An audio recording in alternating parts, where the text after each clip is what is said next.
Welcome to Background Historian. This is your place to settle in, close your eyes, and drift through time. Here, history is not rushed, nor shouted, but spoken softly, as if it were a story told by the firelight.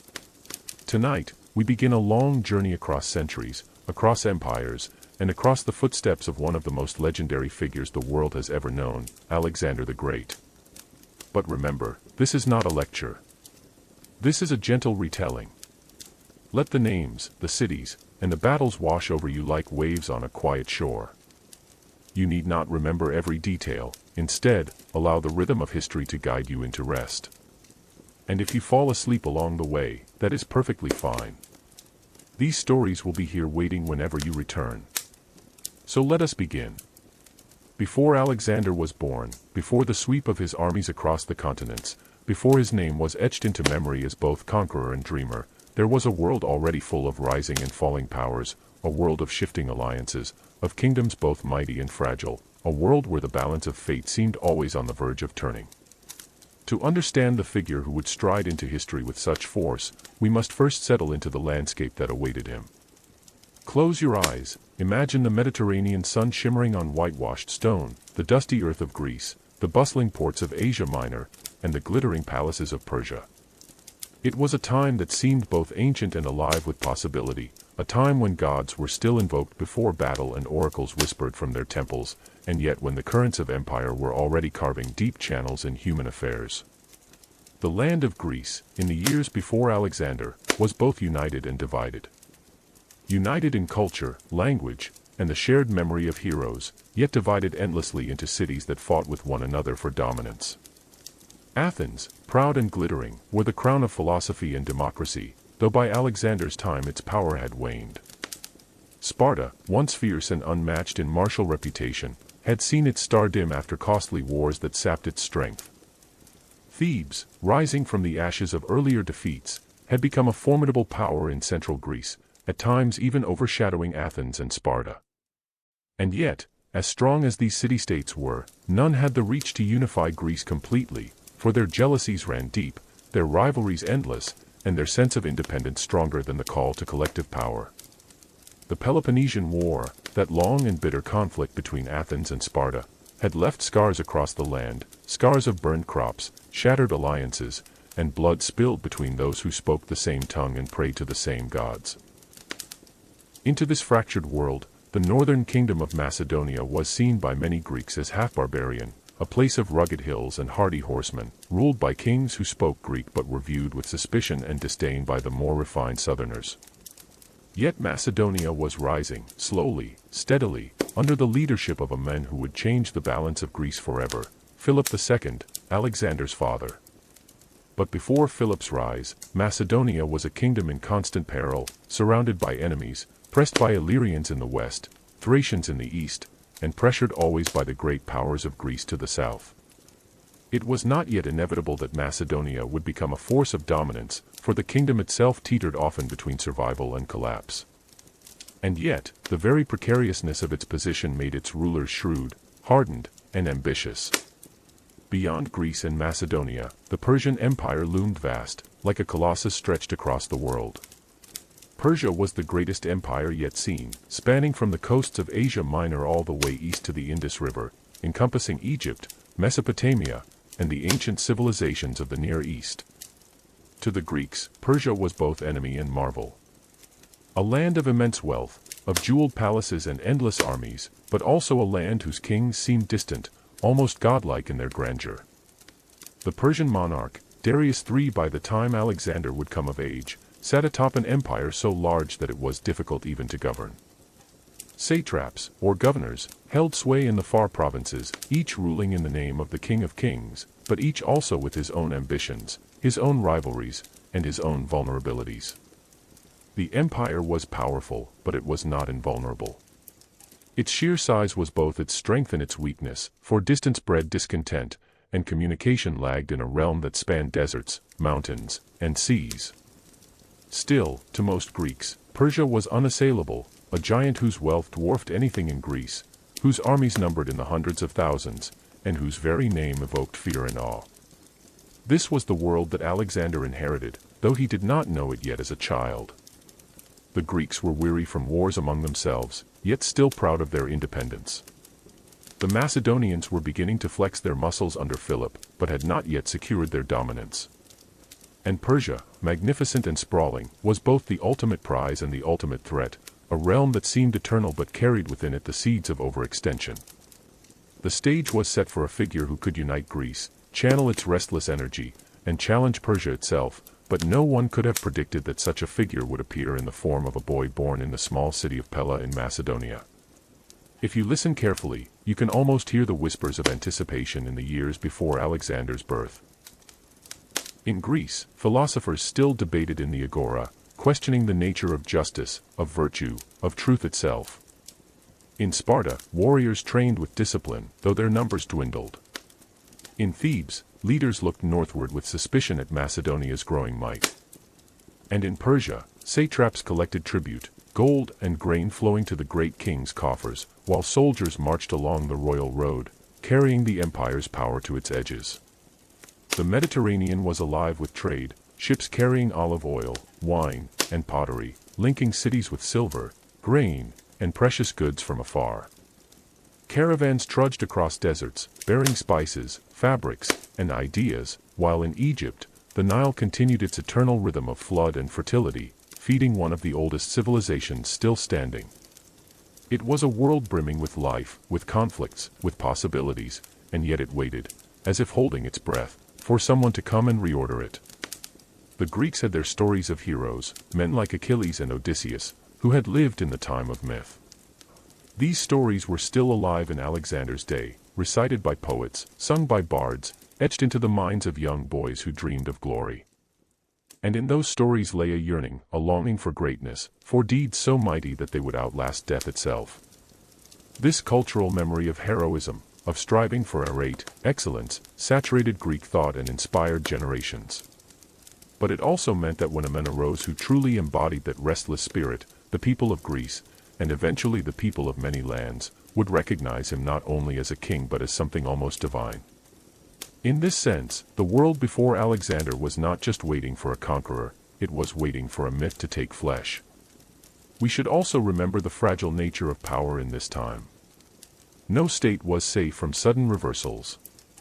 One battle could unmake an empire, one betrayal could topple a dynasty. Disease could sweep through cities, famine could reduce proud peoples to desperation. Even mighty Persia had to contend with rebellions, with satraps who dreamed of independence, with rival claimants to the throne. The Greeks, for all their brilliance in art and philosophy, often tore themselves apart with their own rivalries. And Macedonia, though rising, was still vulnerable, its nobility fractious, its borders insecure. It was a world where fortune shifted swiftly, a world where boldness could make the difference between obscurity and eternal fame. And so, as we close our eyes and imagine this world before Alexander, we see not yet the blazing figure who would sweep across it, but the stage upon which he would soon appear. The fractured pride of Greece, the rising power of Macedonia, the sprawling majesty of Persia, the timeless rhythms of Egypt, the bustling trade that tied together seas and deserts, all of these formed the canvas upon which the story of Alexander would be painted. It was a world restless, uneasy, filled with rivalries and possibilities. A world in need of someone to bind it, or at least to shake it into a new form. In this moment before the storm, the Mediterranean and Near East felt both ancient and unfinished. Empires had risen and fallen, Assyria, Babylon, Egypt, but none had yet combined the energy of Greece with the resources of the East. None had yet dreamed of blending cultures, of reaching beyond conquest to something like a new world. That dream had not yet been born. But the soil was fertile, the conditions ripe. All it would take was one man, born at the right time, trained in the right ways, driven by ambition, guided by visions of glory and perhaps haunted by the shadow of Achilles himself. That man was coming, though the world did not yet know it. And when he came, he would change everything. So let us leave the world in this moment, just before Alexander enters. Let us leave Greece proud but divided, Macedonia ambitious but not yet supreme, Persia vast but overstretched, and all the lands between alive with life, culture, and rivalry. For soon, very soon, a child will be born in Pella, and the wheel of history will begin to turn more swiftly than ever before. But for now, in this first part of our journey, let us simply rest in the knowledge of what was, the calm before the tempest, the world before Alexander the Great. In the year 356 BCE, in the Macedonian city of Pella, a child was born who would one day carry the weight of empires on his shoulders. His name was Alexander, son of Philip II, king of Macedon, and Olympias, a princess of Epirus. To the people of his time, the birth of a child to the royal house was no ordinary event. It carried with it the promise of continuity, of lineage, and of the gods' favor or disfavor. The air around Alexander's birth was thick with omens, whispers, and signs that those who lived then believed marked the coming of someone destined for greatness. And whether those signs were real or embroidered later by storytellers, they tell us how Alexander's life was seen, even from its very beginning, not as ordinary, but as something touched by destiny. The stories say that on the night Alexander was born, the temple of Artemis at Ephesus, one of the 7 wonders of the ancient world, burned to the ground. The coincidence was taken as a portent, as if the goddess herself had abandoned her temple to attend the birth of a child who would one day set the world ablaze. Plutarch, writing centuries later, would claim that seers and priests murmured about the meaning of this fire, and many came to believe that Alexander's destiny was tied to conquest, to flames spreading across the known world. Other tales spoke of Philip dreaming of sealing his wife's womb with a lion, a symbol that seemed to predict that the child she bore would possess the courage and strength of the king of beasts. Olympias, too, was said to have had visions and encounters with divine serpents, stories that suggested the gods themselves had mingled in Alexander's conception. To later generations, these myths framed his birth as something extraordinary, a sign that his life would not follow the path of ordinary men. Yet for all the whispers of gods and omens, Alexander was still a boy, a child born into a world of palace intrigue, family ambition, and political uncertainty. His father, Philip, was a man of relentless energy and vision, who had already begun reshaping Macedonia from a vulnerable kingdom into a military powerhouse. Philip was a man who valued strength, cunning, and diplomacy, a man who could bend people to his will as much with persuasion as with force. From him, Alexander would inherit both political shrewdness and an unyielding will. His mother, Olympias, was equally formidable. Fierce, proud, and deeply religious, she was devoted to the cult of Dionysus and was said to have had a fiery temperament. From her, Alexander likely inherited his intensity, his passion, and his sense that he was marked for something beyond the ordinary. The household in which he grew up was not one of gentle comfort, but of ambition, competition, and constant reminders that life at court was precarious, that one must always be ready to assert oneself. Alexander's childhood was steeped in stories, myths, and traditions that shaped his mind and imagination. Homer's Iliad was not merely a poem to be studied but a living story of what it meant to be heroic, to strive for glory, to endure suffering, and to achieve eternal fame. Alexander would grow up with Achilles as his model, his hero, the figure he most wished to emulate. The very idea of greatness, of achieving deeds that would be remembered for generations, was not just an aspiration but a guiding star in his young mind. His mother encouraged this belief, telling him stories of divine ancestry, tracing their lineage back to Achilles himself, and filling him with the conviction that he was destined not only to rule but to surpass all who came before him. As a boy, Alexander displayed traits that made him stand out from others his age. He was intelligent, inquisitive, and fiercely competitive. One of the most famous stories from his youth is that of Bucephalus, the horse that no one could tame. When the animal was brought before Philip, it reared and resisted every attempt at control, and the handlers declared it unmanageable. Alexander, still a child, watched carefully and noticed that the horse was frightened by its own shadow. He asked his father to give him a chance, and while others laughed, Philip consented.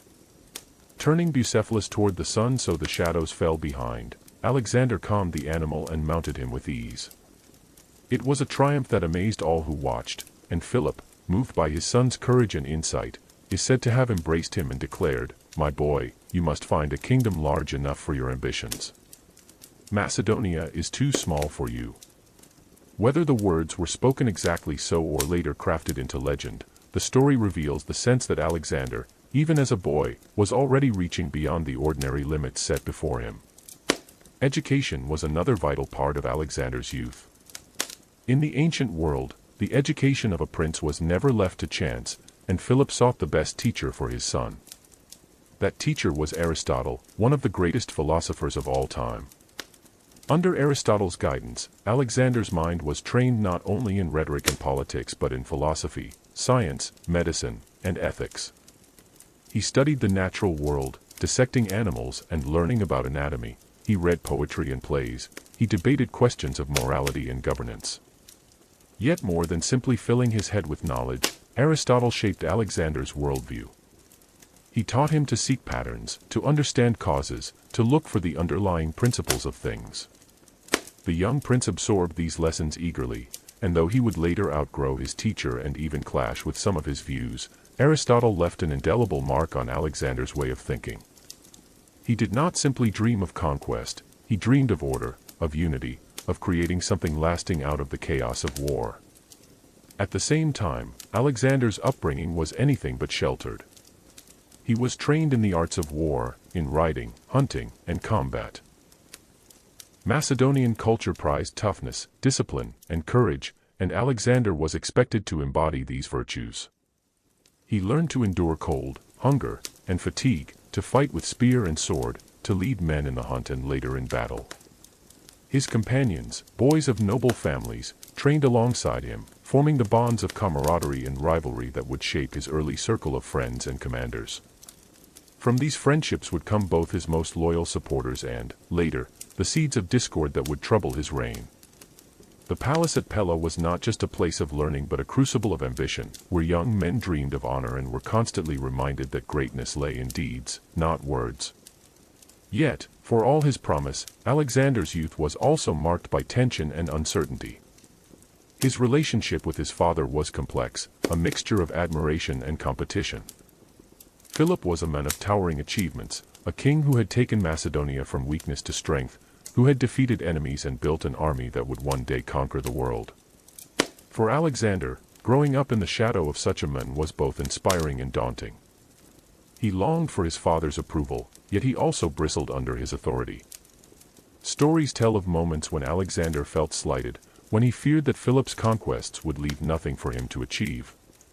The rivalry was not only personal but symbolic, for Alexander's vision was already stretching beyond Macedonia, toward something larger, more glorious, more enduring. His mother, Olympias, added fuel to this fire. Fiercely protective of her son, she encouraged his sense of destiny and often clashed with Philip, creating a court filled with intrigue and jealousy. Philip's marriages to other women created rival claimants to the throne, and Olympias fought fiercely to secure Alexander's place as heir. The young prince grew up in a world where loyalty was uncertain, where alliances shifted, and where he had to be constantly aware of plots and dangers. This environment sharpened his instincts, teaching him to read people, to gauge intentions, to understand that power was never secure unless it was actively defended. The seeds of his later ruthlessness, his ability to act decisively and without hesitation, were planted in these formative years. When Alexander was still a teenager, he began to take on responsibilities that revealed his potential as a leader. At just 16, when his father campaigned elsewhere, Alexander was left in charge of Macedonia as regent. During this time, he faced a rebellion by a Thracian tribe. Rather than waiting for his father's return, Alexander acted swiftly, raising an army, defeating the rebels, and founding a city in their territory, a city that bore his name. It was a bold move, showing both his military ability and his flair for leaving a permanent mark. The message was clear. Even as a youth, Alexander was capable of ruling, of commanding, of carrying forward the ambitions of his house. It is easy, from the distance of centuries, to see Alexander's childhood as merely the prelude to his conquests. But in truth, these years shaped him in profound ways. They gave him the conviction that he was destined for greatness, the skills to lead men, the education to think deeply about the world, and the resilience to face challenges without flinching. They also gave him the contradictions that would define his character, the balance between philosophy and violence, between vision and ruthlessness, between the yearning for unity and the drive for domination. He was not yet the Alexander who would lead armies across Asia, but he was already a figure set apart, a young man whose presence drew attention, whose ambition reached beyond his years. As we let the story linger here, in these early years of Alexander's life, we can almost sense the gathering storm. The boy who tamed Bucephalus, who studied under Aristotle, who ruled as regent while still a youth, was preparing to step into a world larger than Macedonia, larger even than Greece. The omens of his birth, the fire at the temple, the dreams of lions, the whispers of gods, whether real or imagined, seemed to echo in the background, reminding us that those around him already believed he was marked by fate. And Alexander himself believed it. That belief, as much as his armies or his strategies, would propel him forward into the history we are about to unfold. For now, we leave him in Pella, still a youth, still growing, still sharpening his skills and feeding his imagination with the stories of heroes and the lessons of philosophers. The boy is not yet the conqueror, but the path is already set. Soon, events will conspire to thrust him into the role of king, of leader, of visionary. But for tonight, let us rest with the image of a young prince, riding his horse beneath the Macedonian sun, dreaming of worlds not yet conquered, and of glory that would outlast death itself. The life of Alexander shifted suddenly, as so often happens in history, with a single act of violence that rippled outward and changed the course of nations.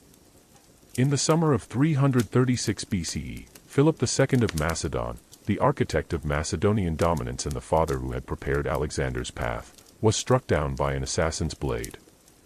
He had led his people through years of war and reform, uniting the once scattered tribes of Macedonia, subduing the fractious city-states of Greece, and laying the foundation for a grand campaign against Persia. And yet, at the height of his power, he was cut down in Aegae during the wedding celebrations of his daughter. The murder was sudden, brutal, and shrouded in mystery. To some, it was the act of a lone bodyguard seeking revenge. To others, it was the culmination of plots woven through the court, fueled by jealousies, rivalries, and fears. In the whispers that spread across Macedonia, some even suspected Olympias, Alexander's mother, of playing a part, for her ambitions for her son were well known. Whether or not she was guilty, the result was the same: the king was dead, and into the vacuum stepped Alexander, not yet 20 years old, but suddenly the ruler of a kingdom that stretched from the rugged north to the very threshold of Greece. Imagine the scene, the shock, the uncertainty, the nobles gathering in hushed councils, weighing their options, wondering whether this young man, still untested in many eyes, could hold together what Philip had built. Alexander had grown up in the shadow of his father's greatness, watching him reshape armies, outwit enemies, and dominate the politics of Greece. Now, at an age when most youths were still apprentices, Alexander found himself wearing the crown, and every eye in Macedonia, and indeed in Greece, was upon him. There was no time for hesitation. He had to act quickly, decisively, ruthlessly, if he was to secure his throne and carry forward the dreams his father had left behind. The dangers were real and immediate. Philip had many wives and many children, and each of them represented a potential rival. Noble families, powerful and ambitious, might rally behind one of those other claimants if they sensed weakness in the new king. Enemies abroad, too, watched closely. The Illyrians, Thracians, and other neighboring peoples had long threatened Macedonia, and the city-states of Greece, never entirely loyal even under Philip's dominance, were quick to test the resolve of the young ruler. Rumors spread of rebellion, of alliances forming against him, of old rivalries reawakening. To survive, Alexander had to prove, in those very first days, that he was not a boy but a king, not a placeholder but a leader of strength and vision. And so he acted with a swiftness that startled even his allies. Rival claimants to the throne were eliminated, some exiled, others executed. Those who posed a threat within the royal household were dealt with, and the message was clear. There would be no division of power, no rival voices, no hesitation. Alexander would rule alone, and he would brook no challenge. It was harsh, but in that time, in that place, it was necessary. Macedonia was not a realm that could afford uncertainty. Its power depended on the loyalty of its nobles, the cohesion of its army, and the perception, both at home and abroad, that its king was strong. With his domestic position secured, Alexander turned to the threats beyond his borders. The Greek city-states, always restless, saw in Philip's death an opportunity to shake off Macedonian dominance. In Athens, voices rose urging rebellion, and in Thebes, the seeds of defiance began to sprout. These cities had long resented Macedonia's control, forced into alliance under the League of Corinth that Philip had created. Now they believed the moment had come to reclaim their independence. But Alexander, swift as a storm, marched south.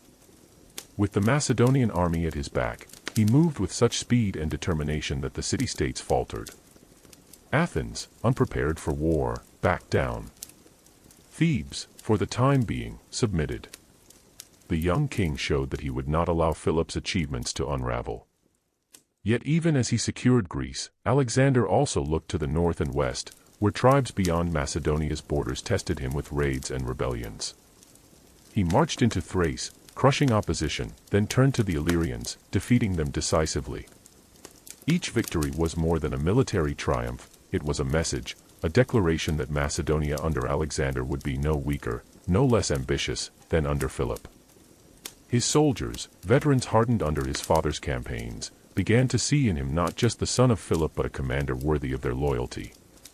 The nobles, too, recognized that this young king was not to be dismissed. In a matter of months, Alexander transformed uncertainty into stability, weakness into strength. It was during this time that Thebes, miscalculating his resolve, dared to revolt again. Believing that Alexander was occupied with campaigns in the north, the Thebans rose in rebellion, calling on Athens and others to join them. They hoped to strike before the young king could return, but they underestimated his speed. Alexander, hearing the news, marched his army south with such urgency that he reached Thebes before many even knew he was coming. The Thebans were caught unprepared. The siege that followed was swift and merciless. When the city fell, Alexander ordered it destroyed. The walls were torn down, the buildings razed, and thousands were killed or sold into slavery. Only the temples and the house of the poet Pindar were spared. It was a brutal act, one that shocked Greece into silence. But it achieved its purpose. The other city-states, seeing the fate of Thebes, abandoned any thought of rebellion. Athens submitted, as did Sparta, and the League of Corinth was reaffirmed under Alexander's leadership. Greece, for the moment, was quiet, and the young king stood supreme. This destruction of Thebes would echo through history, remembered as both an act of ruthless necessity and a dark shadow upon Alexander's reputation. To his supporters, it showed that he was strong, decisive, and unwilling to tolerate rebellion. To his critics, it revealed a dangerous streak of cruelty. But in the context of the time, when kingship demanded constant assertion of authority, it was the act that secured his throne. No city dared challenge him again while he lived.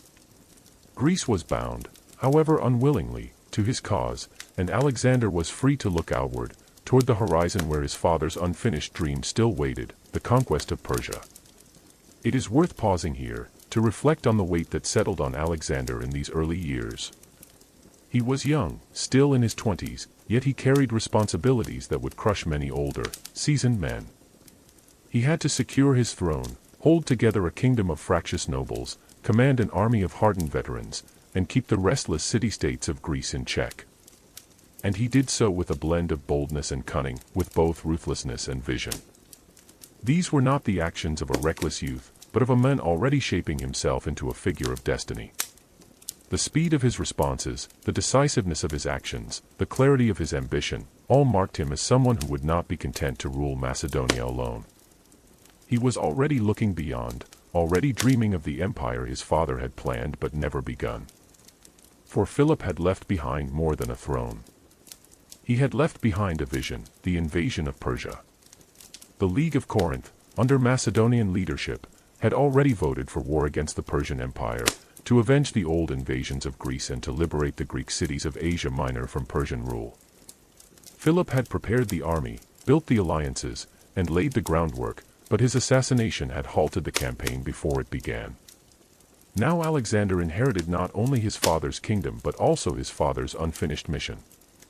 And Alexander, restless, ambitious, and filled with the conviction that he was destined for greatness, seized upon this mission as his own.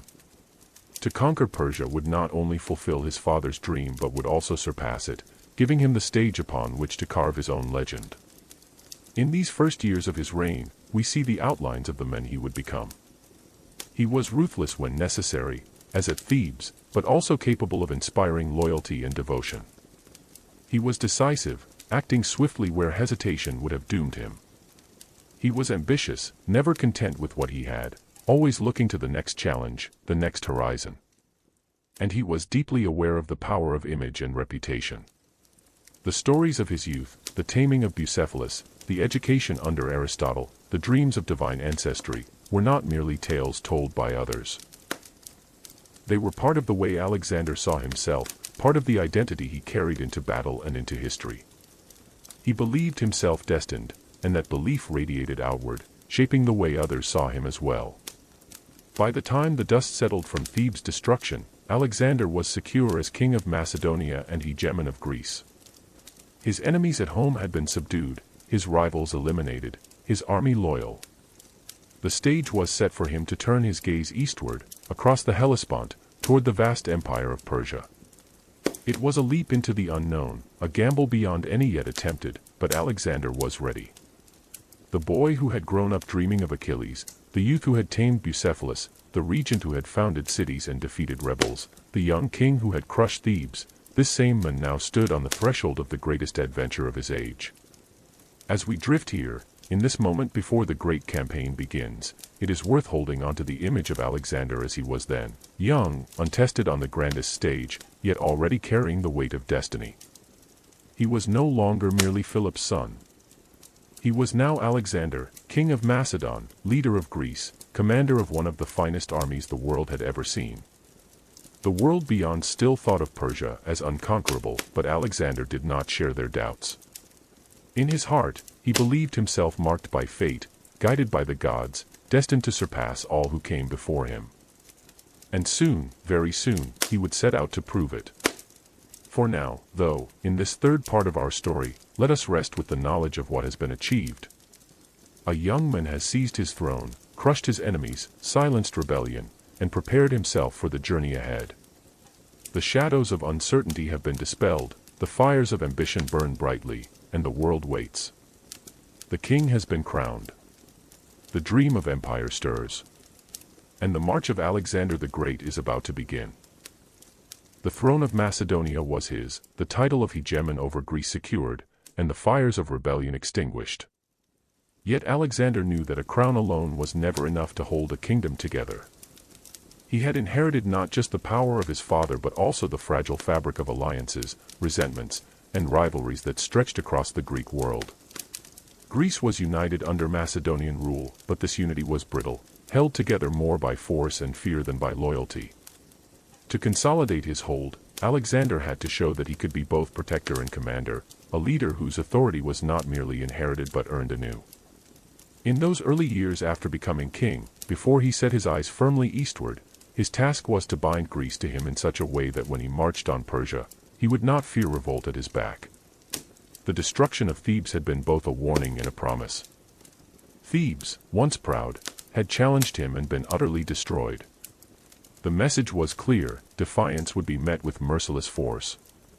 The other cities understood. Athens, which had flirted with rebellion, quickly tempered its ambitions. Sparta, always a stubborn power, remained aloof but cautious. Corinth, Delphi, and the smaller city-states weighed their choices and found submission preferable to annihilation. Yet Alexander knew that fear alone could not sustain his rule for long. Fear kept men quiet, but it did not win hearts. And so, alongside his show of strength, he adopted measures that reassured the Greeks that his rule would preserve their traditions, respect their cities, and even grant them a stake in the wars to come.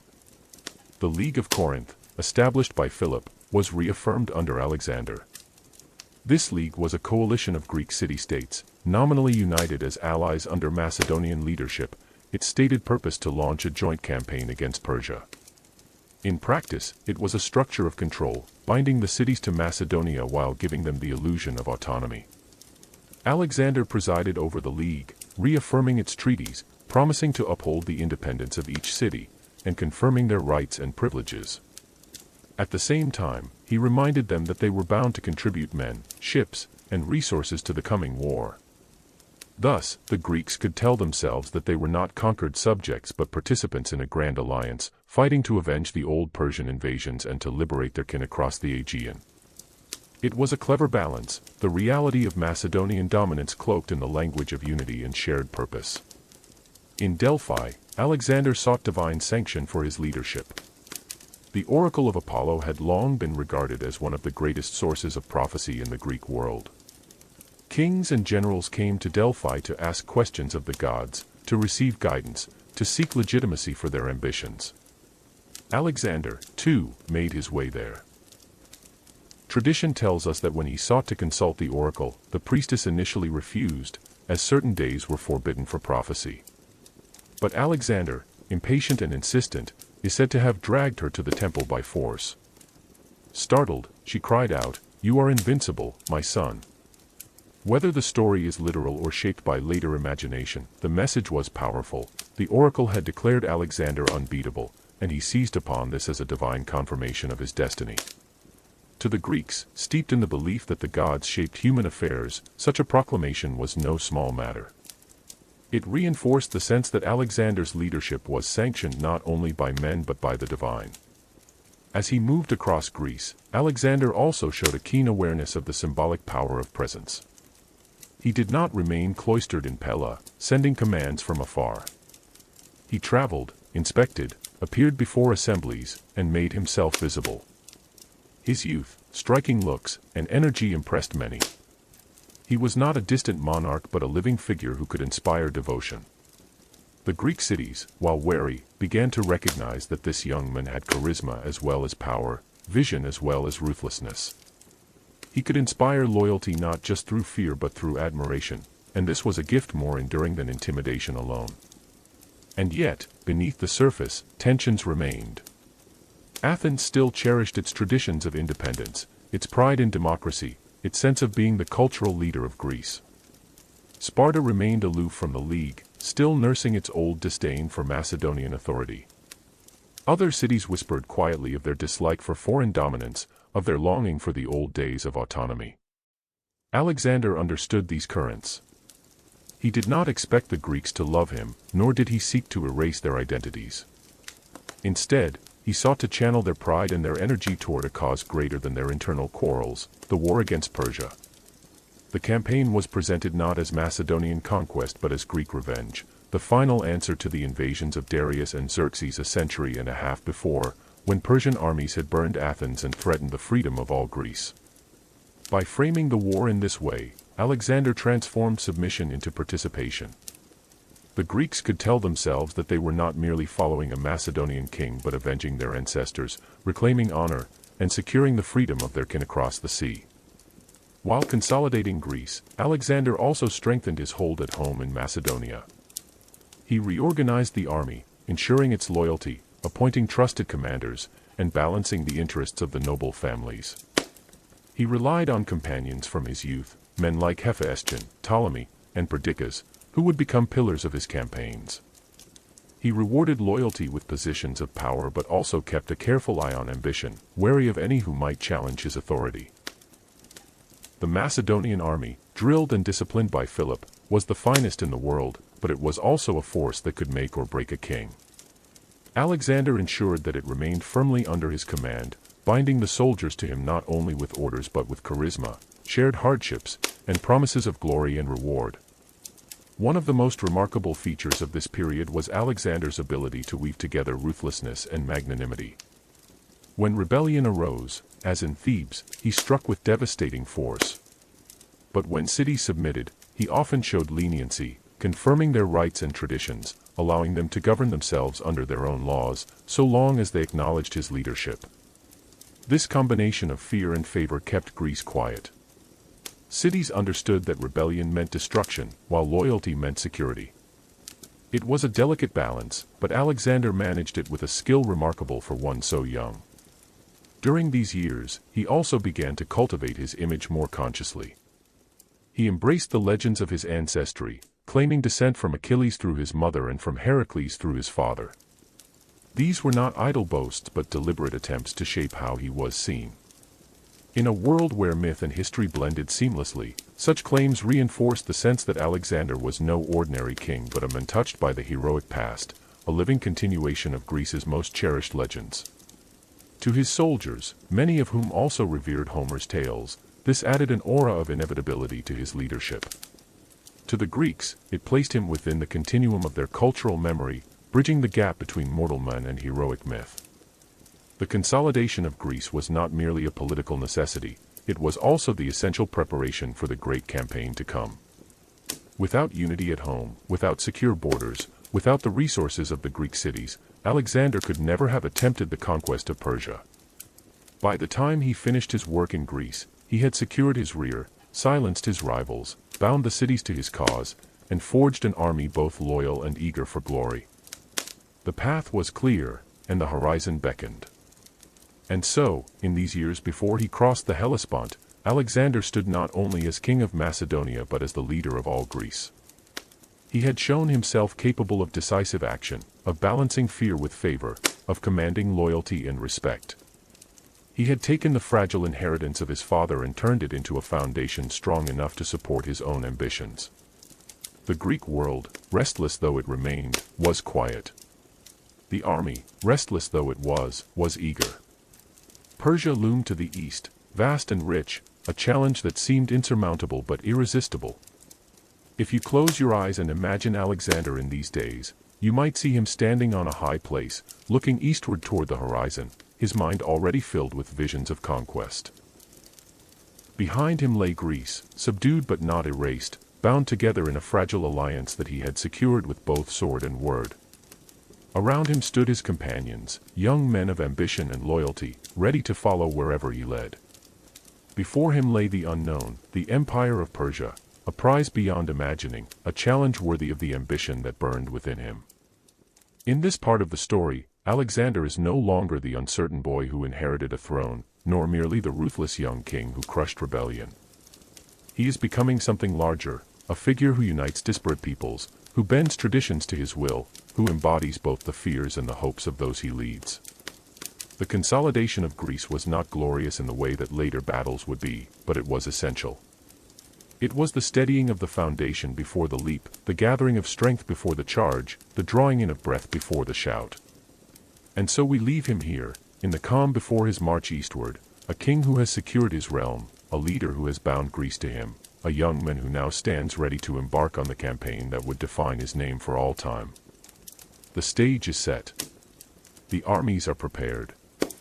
The Greeks are silent, the Macedonians loyal, the gods seemingly on his side. The next chapter awaits, the crossing into Asia, the first clash with Persia, the beginning of an empire. But for tonight, let us rest with the image of Alexander at the height of his youth, strong, confident, and unshaken, with the world beginning to bend quietly beneath his will. The Aegean Sea stretched before him like a vast mirror of possibility, the waters that had carried Greek ships for centuries now waiting to bear the Macedonian king to the shores of Asia. For generations, the Persians had cast their shadow across the Greek world. They had marched into Greece under Darius and Xerxes, had burned Athens, had threatened the freedom of the Hellenes, and though they had been repelled at Salamis and Plataea, the memory of those invasions never faded. To Alexander, this was more than a campaign for conquest, it was a reckoning with history itself, a chance to avenge old wrongs, to liberate the Greek cities of Asia Minor, and to prove himself worthy of the destiny he believed the gods had laid before him.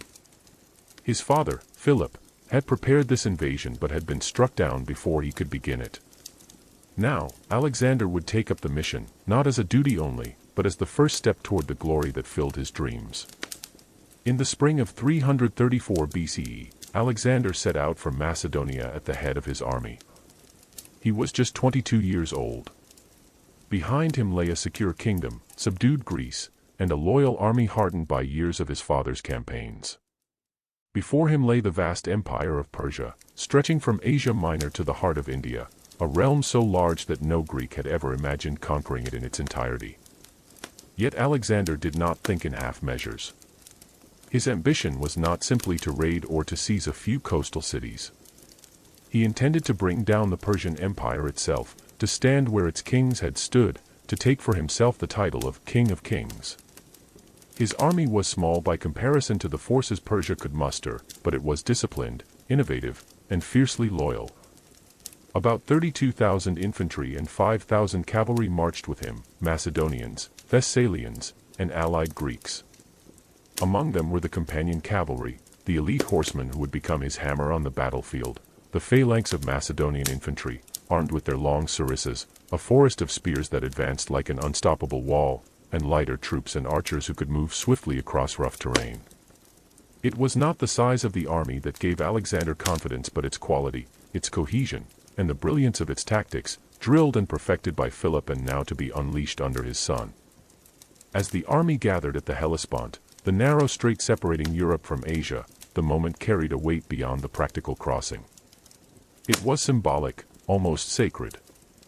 This was the threshold between worlds, the line where Greece ended and Asia began. Xerxes, the Persian king, had once crossed in the other direction with his massive army, seeking to subdue Greece. Now Alexander stood on the same shores, poised to reverse that tide. Tradition tells us that before crossing, Alexander went to Troy, the ancient city immortalized in Homer's epic. There he honored the tomb of Achilles, his own chosen hero and model. He ran naked around the tomb, as athletes had once done in honor of the dead, and he laid a wreath upon it, declaring Achilles blessed for having lived and for having a poet like Homer to sing of his deeds. To Alexander, the message was clear: he too sought greatness that would echo through eternity, and he too sought a poet, or perhaps history itself, to preserve his memory. Crossing into Asia was not without its risks. The Persian Empire was vast, and though its armies were scattered, its resources were immense. At any moment, the King of Kings could raise forces far larger than Alexander's. The satraps of Asia Minor already prepared to meet him, gathering Persian troops and Greek mercenaries to oppose his advance. But Alexander did not hesitate. To hesitate was to give fear a foothold, and his nature was always to move swiftly, to act before others could react. With his men and horses ferried across the narrow waters, he stepped onto the soil of Asia and cast a spear into the ground, declaring it won by conquest. It was a theatrical gesture, but one that resonated deeply with his men, for it marked the beginning of something immense. The invasion was no longer a plan, it was reality. The first great test came swiftly, at the river Granicus in Asia Minor. The Persian satraps, knowing Alexander's arrival could ignite rebellion among the Greek cities under their control, determined to stop him at once. They gathered their forces and chose their ground, positioning themselves along the riverbank. The Persians believed the river would serve as a natural barrier, that Alexander's men would struggle to cross while under attack, and that the invaders could be crushed before they gained a foothold in Asia. Their numbers were superior, their cavalry formidable, and among their ranks were experienced Greek mercenaries, hardened by years of war. When Alexander approached, his generals urged caution. To attack across the river, they argued, was reckless. They advised waiting, seeking a better place to cross, or perhaps luring the Persians into different ground. But Alexander, true to his nature, would not wait. He believed in boldness, in seizing the moment, in striking when the enemy least expected it. He ordered the attack at once. The battle that followed was fierce and chaotic. Alexander led the charge himself, riding at the head of his companion cavalry, his plumed helmet gleaming in the sun. They plunged into the river, struggling against the current, arrows raining down upon them, Persian cavalry charging to meet them on the opposite bank. For a time, the fighting hung in the balance. Horses floundered, men were cut down in the shallows, the clash of spears and swords filled the air. But Alexander pressed forward, his courage driving his men to follow. He fought in the thick of the battle, striking down enemy nobles, his presence a beacon for his troops.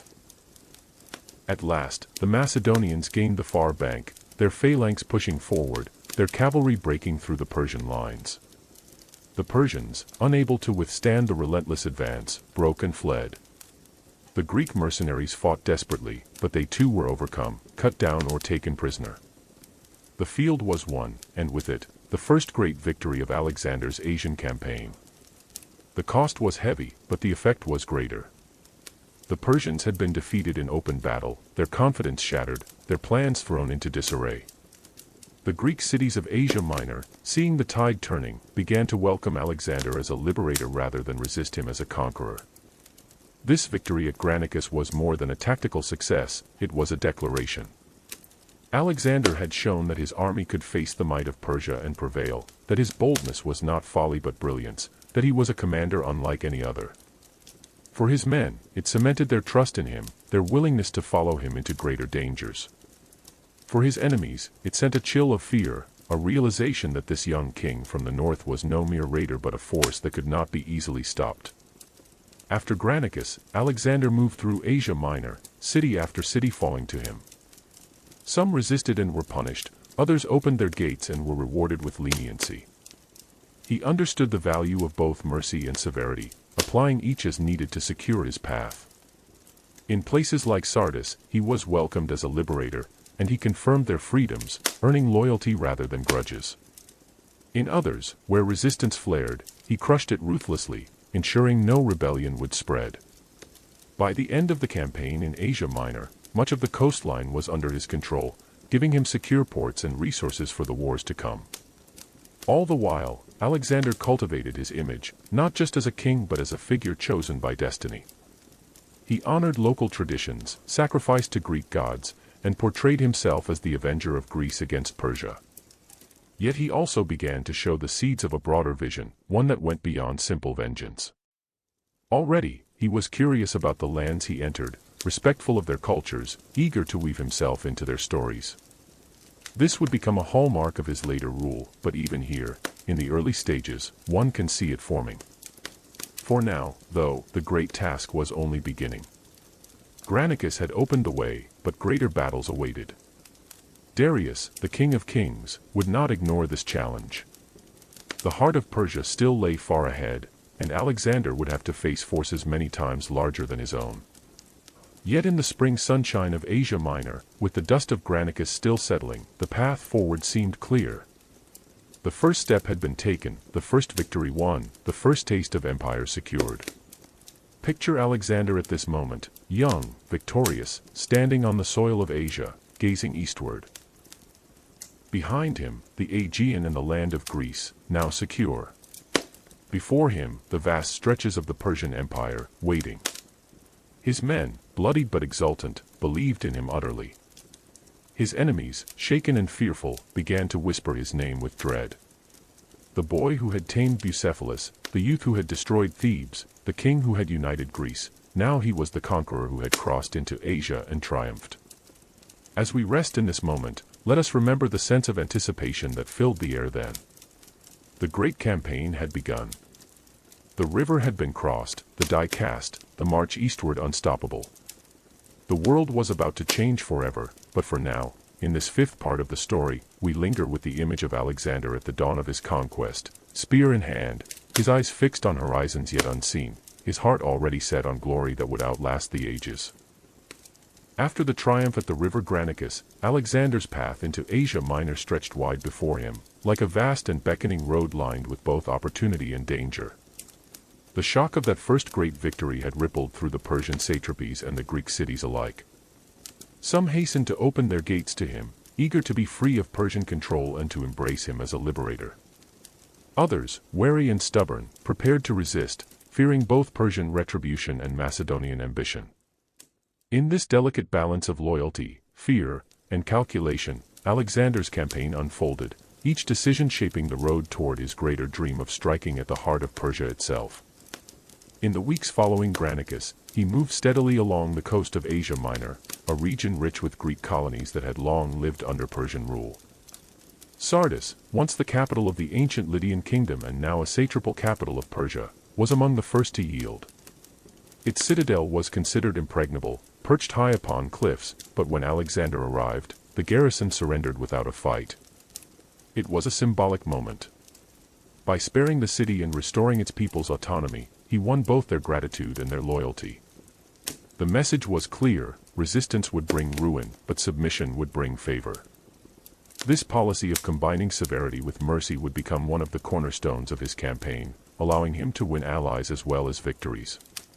From Sardis he moved southward along the Ionian coast, where cities like Ephesus, Miletus, and others waited anxiously. In Ephesus, the people rose against the Persian garrison, and Alexander confirmed their freedom, ordering the rebuilding of the temple of Artemis that had burned on the night of his birth. At Miletus, however, the story was different. There, a Persian fleet supported the defenders, and Alexander was forced to conduct a siege. It was a hard fight, but once again his determination and tactical brilliance prevailed. Miletus fell, and Alexander chose not to punish the inhabitants harshly but to demonstrate that those who resisted would not be annihilated if they eventually submitted. His careful balance of punishment and leniency prevented widespread rebellion and drew more cities into his camp without the need for endless bloodshed. But there was one city that stood defiant, determined to resist to the last. That city was Halicarnassus, the capital of Caria, a stronghold of Persian power in the region and a city famous in the Greek world for the mausoleum of Mausolus, one of the wonders of the ancient world. Halicarnassus was governed by loyal Persian satraps and defended by Greek mercenaries under the command of Memnon of Rhodes, one of the ablest commanders in the Persian service. Memnon had already fought at Granicus, and though defeated there, he had survived and retreated to Halicarnassus to continue the struggle. He was a formidable opponent, resourceful and cunning, and he understood that Alexander's campaign could not be allowed to move unchecked along the coast. If Halicarnassus fell, the Persians would lose one of their strongest footholds in Asia Minor. If it held, it could block Alexander's advance and perhaps even draw out his resources in a protracted siege. When Alexander approached the city in late 334 BCE, he found its defenses formidable. The walls were high and strong, the harbors filled with Persian ships, and the defenders well supplied. Memnon knew that Alexander's army, though victorious, was not limitless in numbers or provisions. If he could delay him, bleed him, frustrate his momentum, perhaps time would allow Darius to gather the full strength of Persia and crush the invaders. Thus, Halicarnassus became not just a city to be taken but a test of Alexander's endurance, strategy, and determination. The siege began with skirmishes, probes against the walls, and attempts to cut off supplies. Alexander brought his engines forward, battering rams, siege towers, and catapults, to assault the defenses. The defenders responded fiercely, hurling missiles, pouring fire, and conducting sorties against the attackers. The narrow streets and harbors echoed with the clash of weapons, the cries of battle, the smoke of burning machines. For weeks, the struggle dragged on, each side refusing to yield. Alexander pressed the attack relentlessly, unwilling to allow the siege to stretch into months that might sap his momentum. His men fought with courage, but Memnon's defenders were equally determined, fighting for every stone, every gate, every breach. There were nights when the defenders launched sudden attacks, setting fire to siege engines, forcing the Macedonians to rebuild. There were days when Alexander himself came close to danger, leading his men near the walls, exposed to missiles and stones hurled from above. Yet he would not retreat. He understood that Halicarnassus was more than a city, it was a symbol. If it stood, it would embolden others to resist.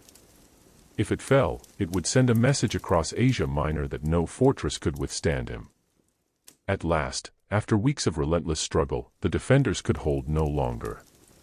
The Macedonians breached the walls, and fighting raged within the city. Fires spread, buildings collapsed, and chaos reigned in the narrow streets. Memnon, ever resourceful, managed to withdraw with many of his men to the citadel and eventually escaped by sea, preserving his life and his talents for later campaigns. But Halicarnassus was lost. Alexander ordered parts of the city destroyed, though he spared the mausoleum and many of its inhabitants. The fall of Halicarnassus broke the Persian hold on Caria, and Alexander appointed Ada, a local Carian princess who had been displaced, as satrap under his authority. In this act, we see his skill in politics as well as war. By placing a native ruler loyal to him in charge, he won the support of the Carian people, who accepted him more readily than they would have a Macedonian governor. With Halicarnassus subdued, Alexander turned his attention inland, moving through the heart of Asia Minor. He marched through Phrygia, where the ancient city of Gordium awaited. There, he encountered the famous Gordian knot, a tangled mass of rope tied to a wagon, said to have been created by an ancient king and prophesied that whoever unraveled it would rule all of Asia. The knot was impossibly complex, and many had tried and failed to loosen it. Alexander, standing before it, faced the challenge not merely as a puzzle but as a test of destiny. Stories tell that he examined it briefly, then, rather than untie it patiently, he drew his sword and cut through it with a single stroke. Whether he did so literally or whether he discovered some clever trick of loosening it, the symbolism was the same. Alexander was not bound by convention, not limited by ordinary methods. He would carve his own path, swift and decisive, and claim for himself the prophecy of ruling Asia. To his men, it was a sign that fate was with him, that the gods themselves had marked him as the chosen conqueror. As the months unfolded, Alexander continued to secure the regions of Asia Minor. City after city submitted, some eagerly, others reluctantly. He reorganized administrations, confirmed local traditions, and won loyalty through a mixture of respect and authority. His army, though constantly on the move, grew more confident with each success.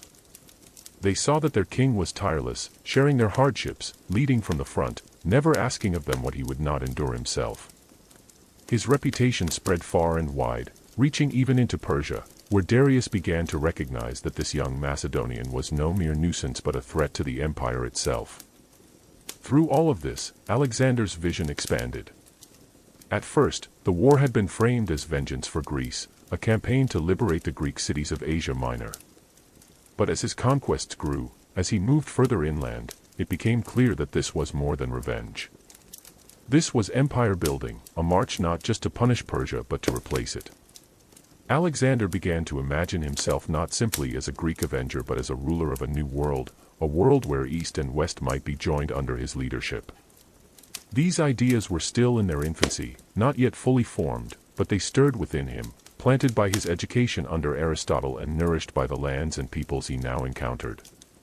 The campaign in Asia Minor, culminating in the siege of Halicarnassus and the symbolic act at Gordium, marked the consolidation of Alexander's first foothold in Asia. He had shown that Persian satraps could not withstand him, that Greek mercenaries fighting for Persia would be defeated, that fortresses and cities would fall before his determination.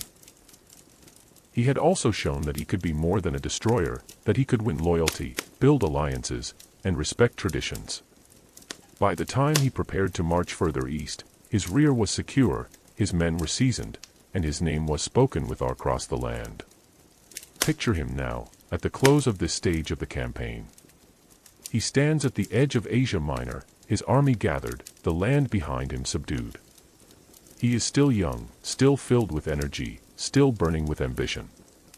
His men look to him with absolute confidence, knowing that wherever he leads, they will follow. The Persians, once dismissive, now grow uneasy, aware that this invader is unlike any they had faced before. Ahead lies the heart of the empire, the vast plains where Darius himself will take the field. The march will be long, the battles fierce, but Alexander is ready.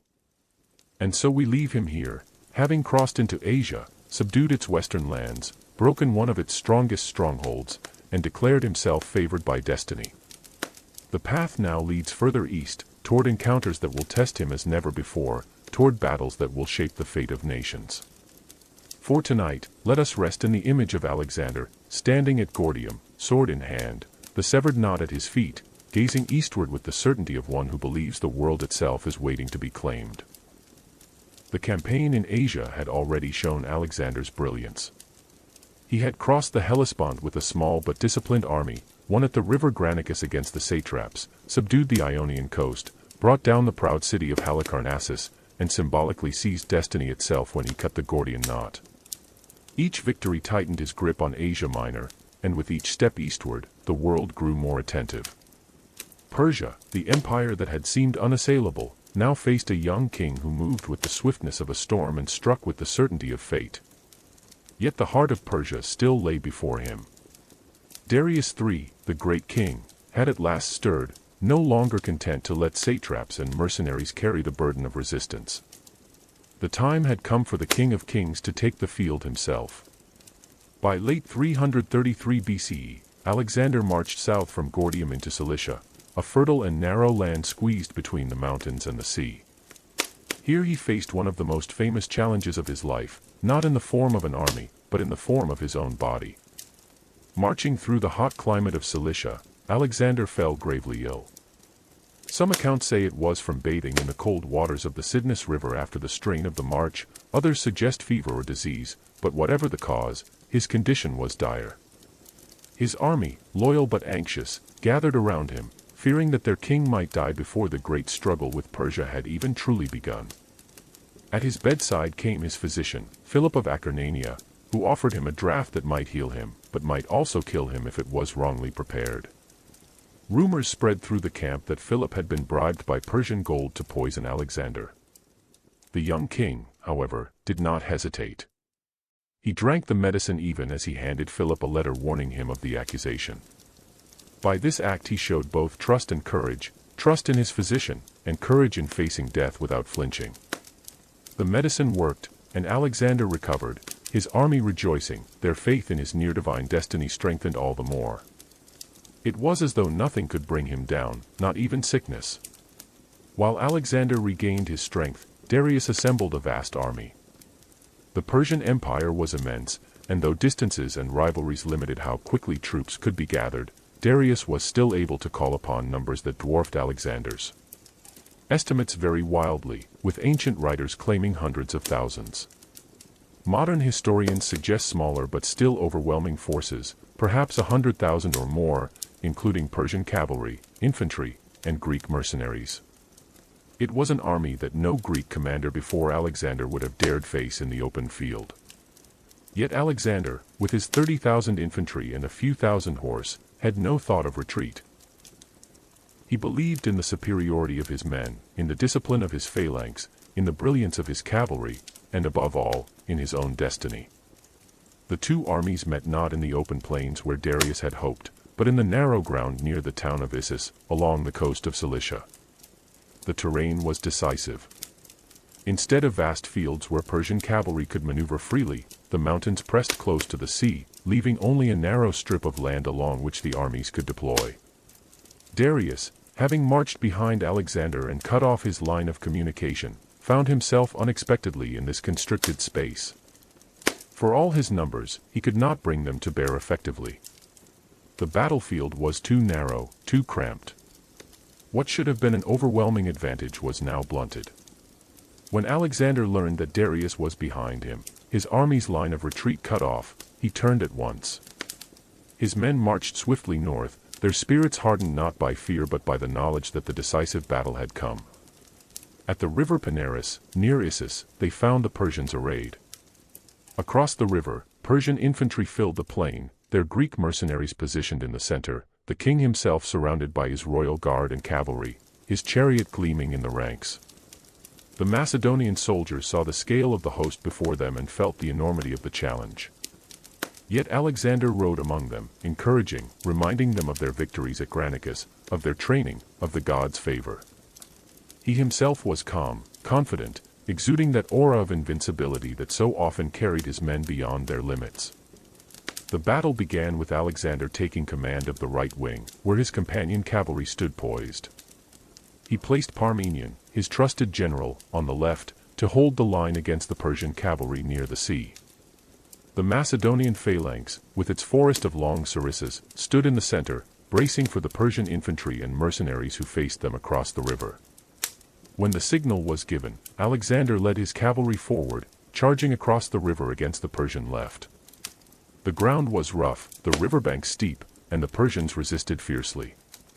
Arrows and javelins rained down, men struggled in the water, horses stumbled, the clash of metal against metal echoed across the field.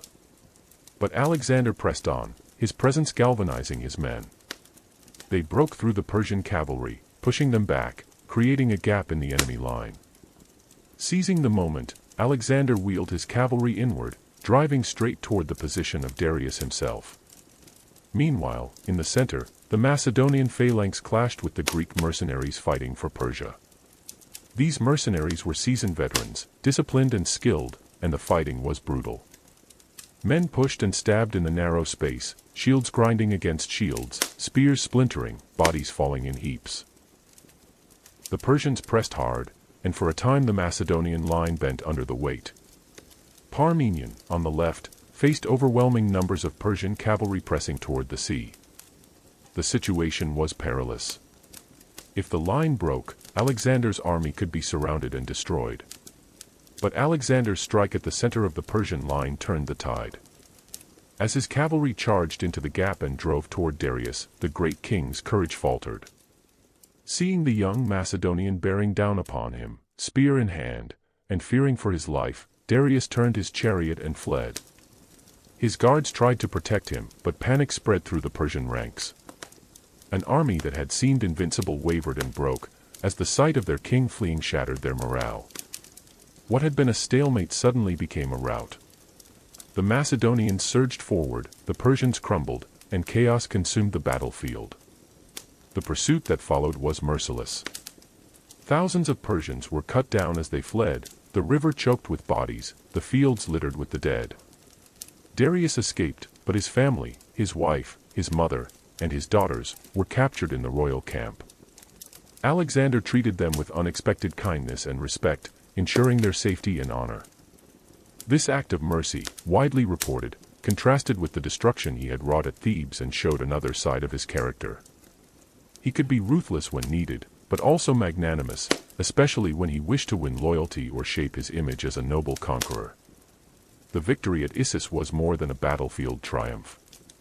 It was a shattering blow to Persia's prestige. The great king himself had fled before the eyes of both his own army and the Greek world. The notion of Persian invincibility, nurtured for centuries, crumbled in that moment. Alexander, with his smaller force, had defeated a vastly larger army and driven its ruler from the field. The legend of his invincibility grew, carried on the lips of soldiers, spread in whispers across lands near and far. His men saw him not only as their king but as a figure chosen by destiny, unstoppable, almost godlike in his courage and fortune. Yet Alexander did not let the victory make him reckless. He secured the Persian royal family, ensured the loyalty of the conquered regions, and began to plan his next moves. He understood that Persia was not yet defeated. Darius still commanded vast resources and could raise new armies. The empire was immense, and a single battle, however glorious, was not the end. But the balance had shifted. For the first time, Persia was on the defensive, its king humiliated, its people shaken. Alexander now had momentum, and he intended to press it relentlessly. In the aftermath, he marched southward, toward Syria and the Levant, the road opening toward Egypt and eventually the heart of Mesopotamia. Each step carried him deeper into the Persian Empire, further from Macedonia, and closer to the vision of himself as master of the known world. The battle at Issus had been a turning point, a moment when the young king proved not only to himself but to all who watched that he could stand against the greatest empire of his age and prevail. Imagine him on the field after the battle, standing among his men, the air heavy with the smoke of campfires and the scent of blood. The cries of the wounded drift through the night, the spoils of victory gathered, the Persian banners captured. He is still young, his armor dented, his body weary from the charge, but his spirit ablaze with triumph. His men cheer him, calling his name, their faith in him absolute. The stars above Cilicia shine cold and eternal, but below them, a new star has risen, the star of Alexander, who would not rest until the world itself bore his mark. And so, as this part of the story closes, we leave him in the glow of victory at Issus, the Persian king in flight, the Macedonian army exultant, and the path into the heart of the East wide open. It was a moment when the course of history bent, when the tide of empires shifted, when a young man from Macedonia stood on the threshold of greatness beyond imagining. The world was changing, and Alexander was its architect. The victory at Issus had shaken the Persian Empire to its core. Darius, the king of kings, had fled before Alexander's charge, abandoning his family and leaving behind the aura of invincibility that once cloaked Persia. The shock waves of that defeat traveled across the empire, from the royal palaces of Mesopotamia to the distant satrapies along the coasts. For Alexander, it was not simply a triumph on the battlefield, it was the opening of doors. With the Persian king in retreat, the lands to the south, Syria, Phoenicia, and Egypt, lay open to him. The strategy became clear: if he secured the Mediterranean coast, he would cut Persia off from its naval power, win new allies, and open a path to the ancient land of the Nile. And so, Alexander turned his gaze southward, his ambition reaching further still. Marching into Syria, he encountered the fortified city of Tyre, one of the jewels of Phoenicia.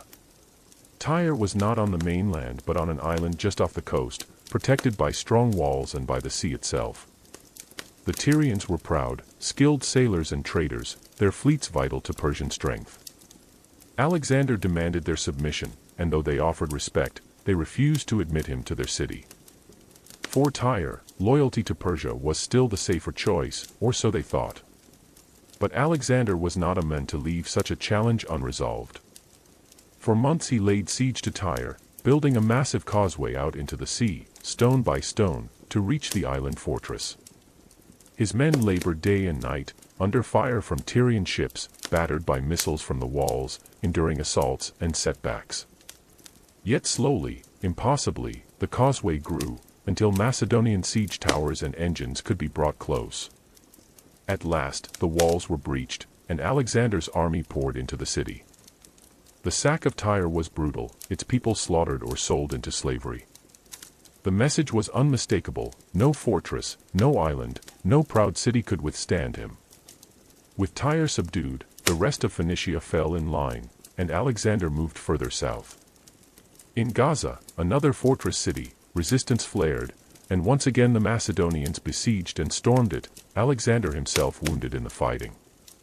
When Gaza fell, the road to Egypt lay open. For centuries, Egypt had been under Persian rule, its ancient civilization forced into the empire of the East. The Egyptians, proud of their long history and resentful of foreign domination, had little love for Persia. And so, when Alexander marched into their land in 332 BCE, they did not resist. Instead, they welcomed him as a liberator, greeting him not as another conqueror but as a pharaoh, a restorer of their traditions, a figure who might return to them the dignity they had lost under Persian kings. The arrival in Egypt was unlike any conquest Alexander had yet experienced. There were no great battles, no sieges, no desperate defenses. The Persians had lost their grip on the land, and the Egyptians, weary of their rule, opened their arms. In Memphis, the ancient capital on the Nile, Alexander was crowned pharaoh, anointed with the titles and honors of a king of Egypt. He sacrificed to the gods of the land, honoring their traditions, showing himself not only as a Greek conqueror but as a ruler who respected the ways of those he governed. To the Egyptians, who saw divinity in their pharaohs, Alexander became more than a foreign general. He became a figure chosen by the gods, a link between heaven and earth. Yet Alexander was not content merely with the honor of being pharaoh. His mind, always restless, always envisioning more, looked to the future. On the Mediterranean coast, between the Nile Delta and the sea, he chose a site for a new city, a city that would carry his name, Alexandria. The location was strategic, a natural harbor, a crossroads between the Mediterranean and the Nile, between Greece and Egypt, between East and West. Here, Alexander envisioned a city that would be not only a base for his campaigns but a symbol of his dream, a blending of cultures, a meeting place of trade, knowledge, and power. He laid out the plans himself, marking the lines in the sand, envisioning streets, temples, and harbors.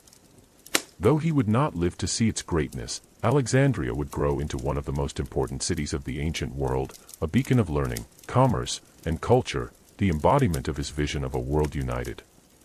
It was in Egypt, too, that Alexander sought not just earthly authority but divine confirmation of his destiny.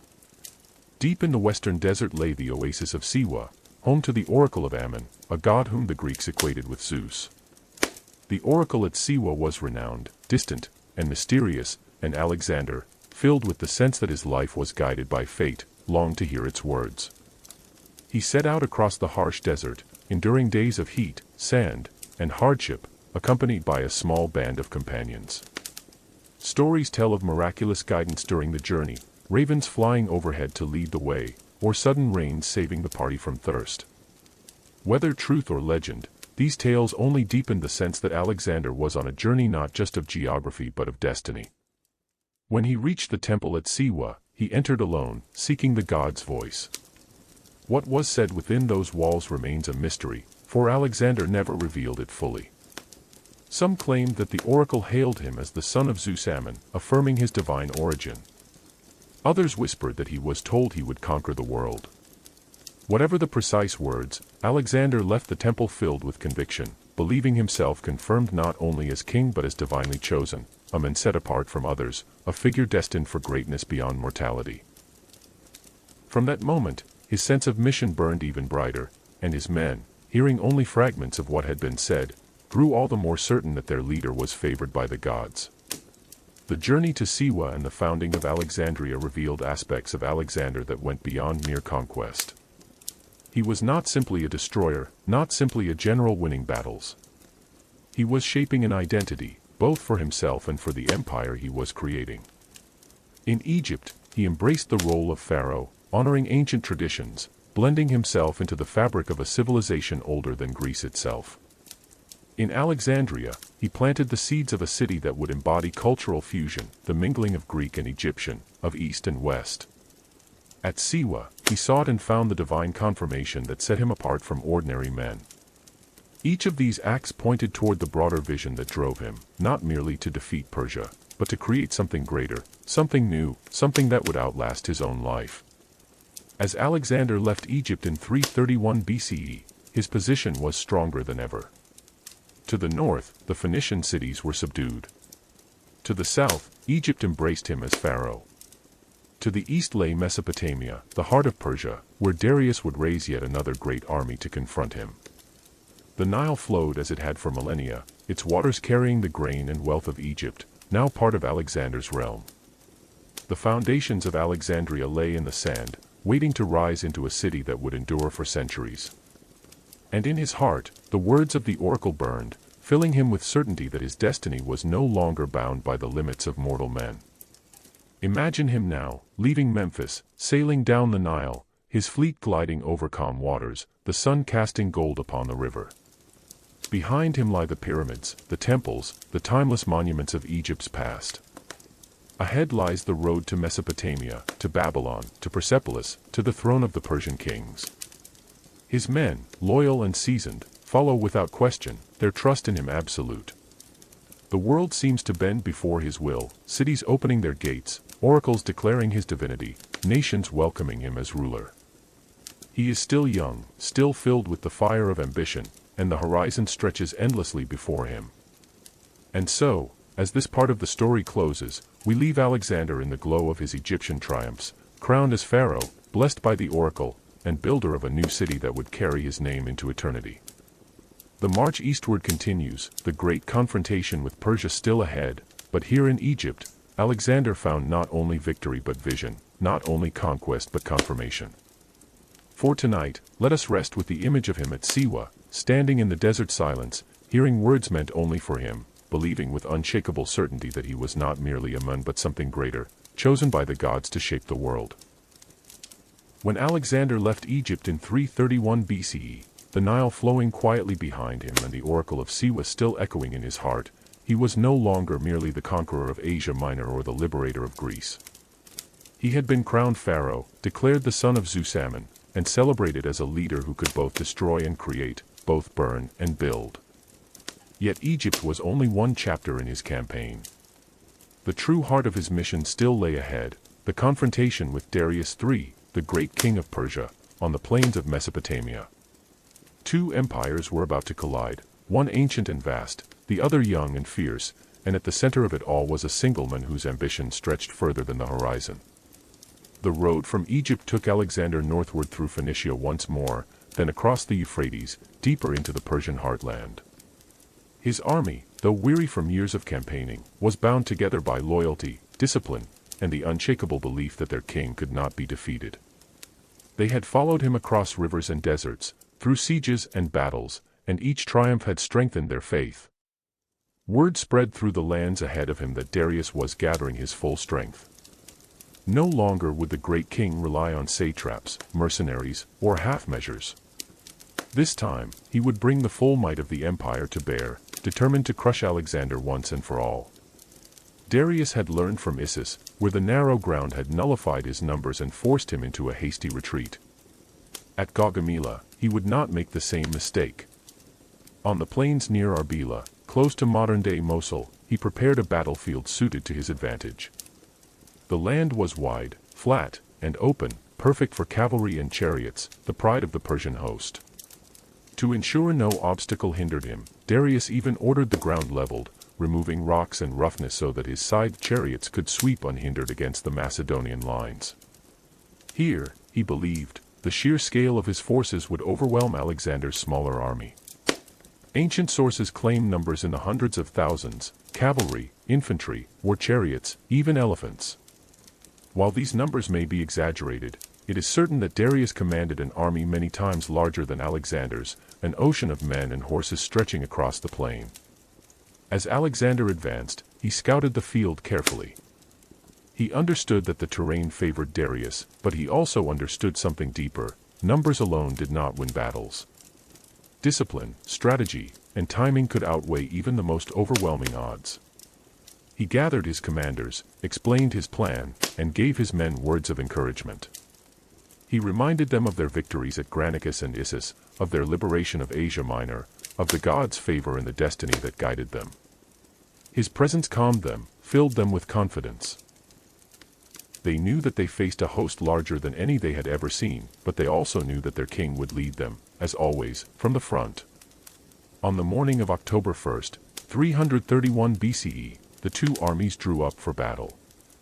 The Persians stretched across the plain in a line so wide it seemed to touch the horizon. Their cavalry glittered in the sun, their war chariots bristled with scythes meant to slice through men and horses alike, their infantry stood in ranks that seemed endless. In the center stood Darius, surrounded by his royal guard, his chariot prominent, the symbol of Persia's might.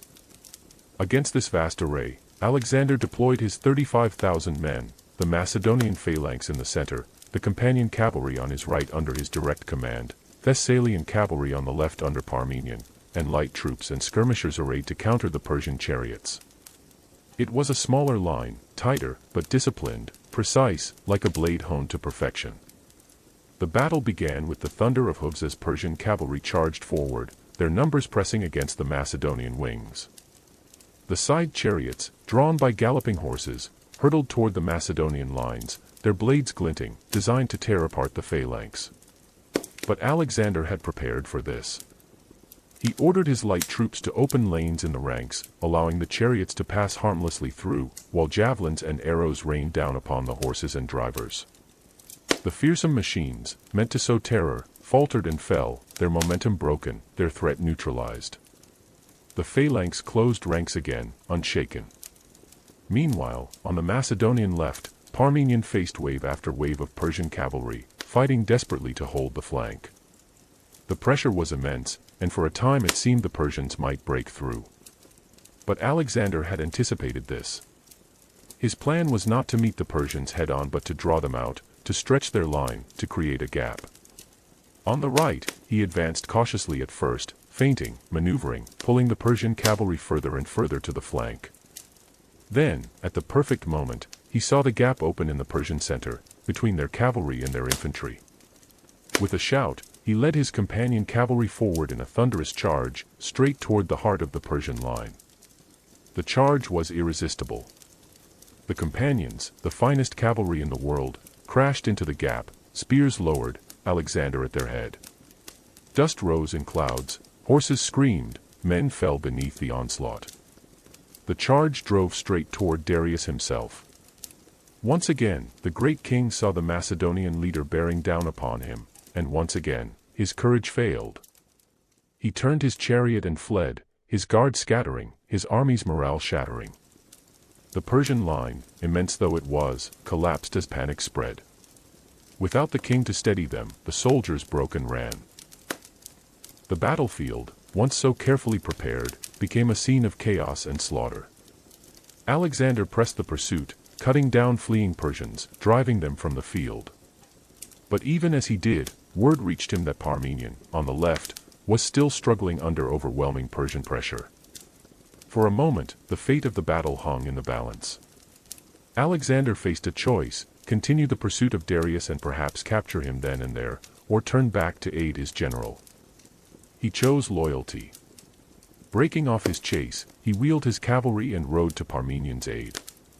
Together they beat back the Persian assault, stabilizing the flank. Darius escaped once more, but the victory was complete. The field of Gaugamela belonged to Alexander. The aftermath was staggering. Persia's greatest army had been destroyed, its king routed, its prestige shattered. Babylon, the jewel of Mesopotamia, opened its gates to Alexander. Susa, with its immense treasures, followed.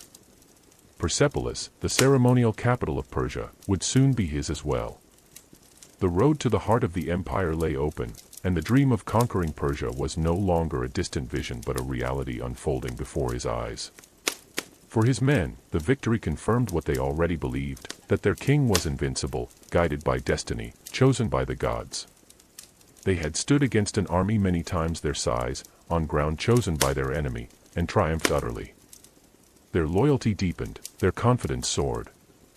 For the Persians, the defeat was devastating.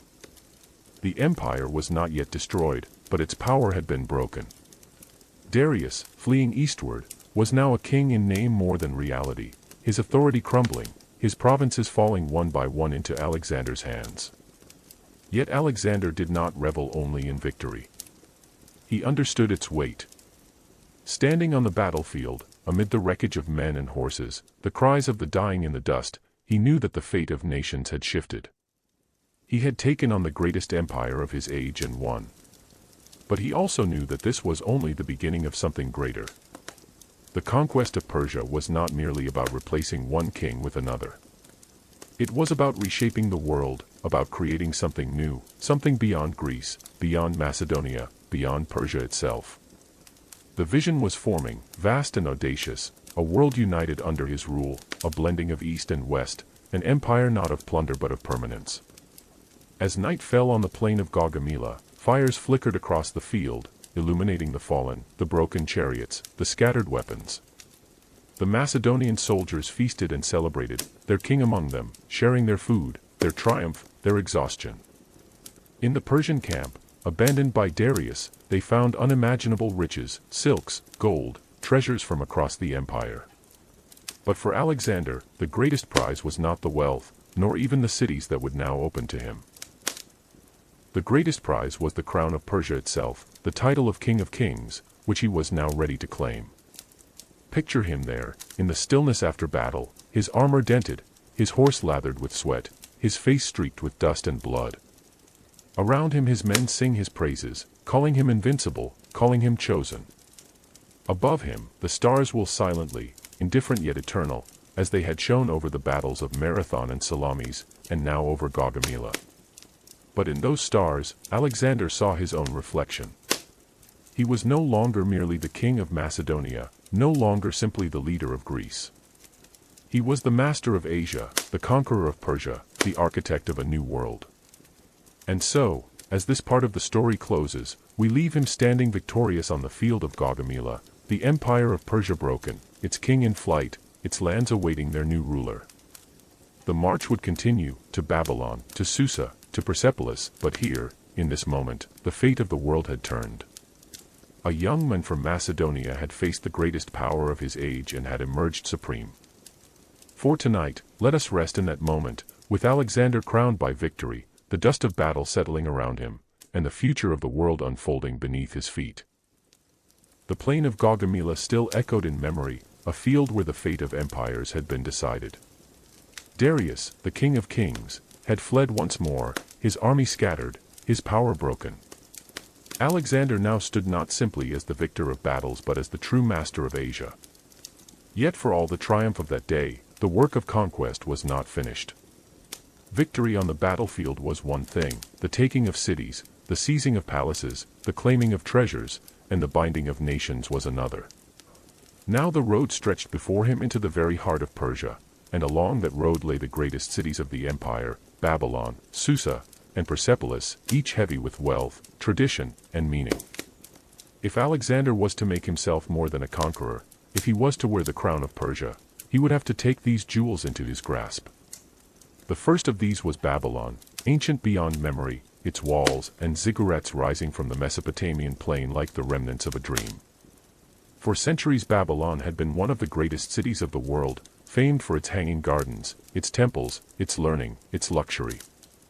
Though no longer the sole capital of the Persian Empire, it remained a symbol of power, a place where kings were enthroned and gods were worshipped with splendor.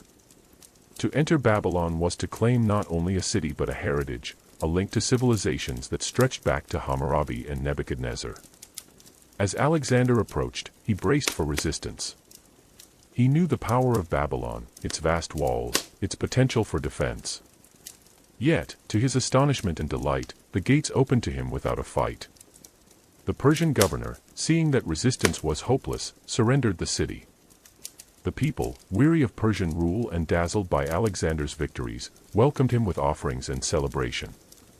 Alexander entered in triumph, not as a destroyer but as a guest, walking through streets lined with cheering crowds, priests offering incense, and nobles bowing in submission. In Babylon, Alexander showed his gift for adaptation.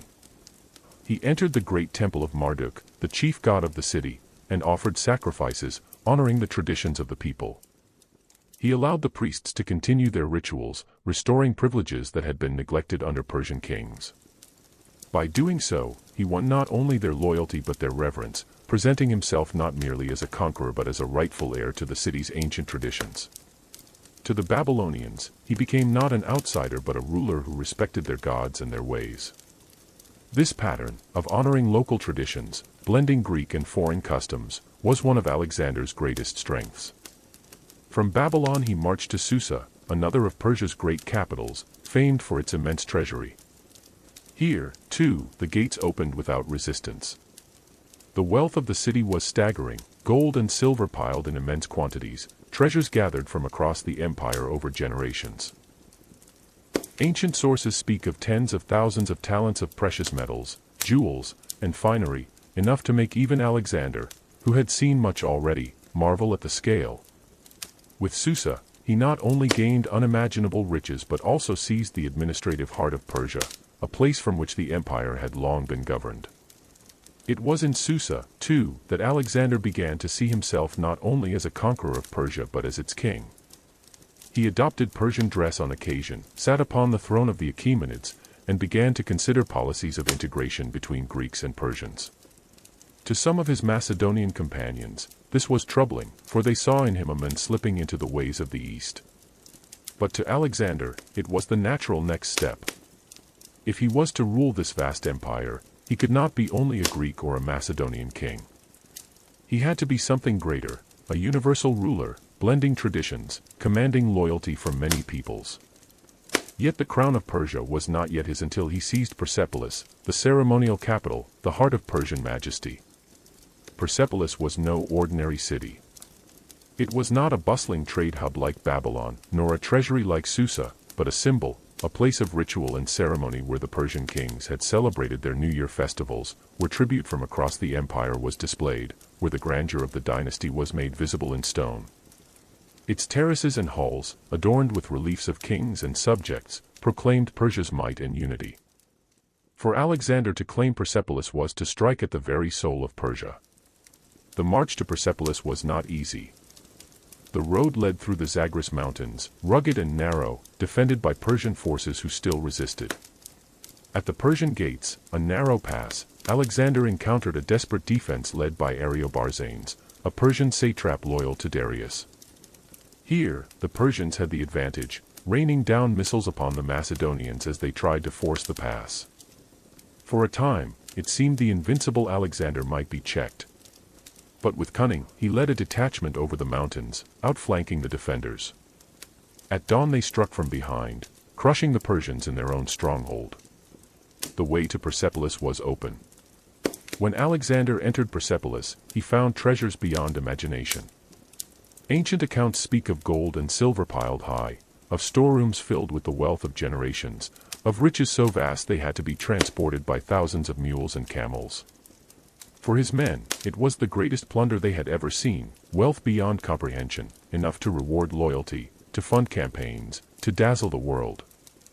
Yet even amid this splendor, Alexander's gaze turned not only to wealth but to symbolism.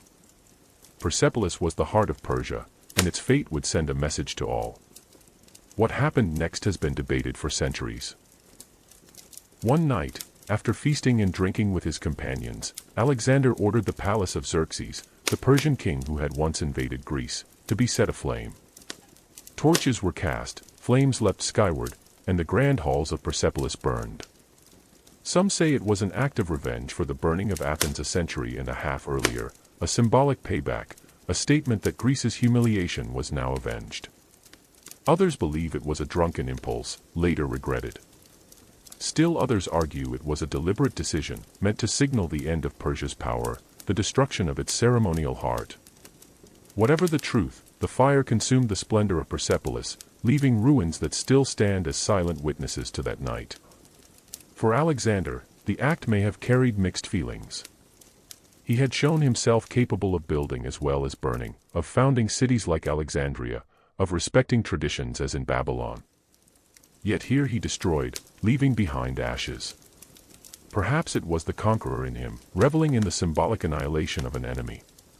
Perhaps it was the intoxication of victory, the exhilaration of standing at the peak of power. Or perhaps it was a moment of contradiction, revealing the duality within him, the creator and the destroyer, the visionary and the avenger. After the burning, Alexander took the treasures of Persepolis, securing resources that would fund his future campaigns. But more than wealth, he took the title, the mantle of Persia itself.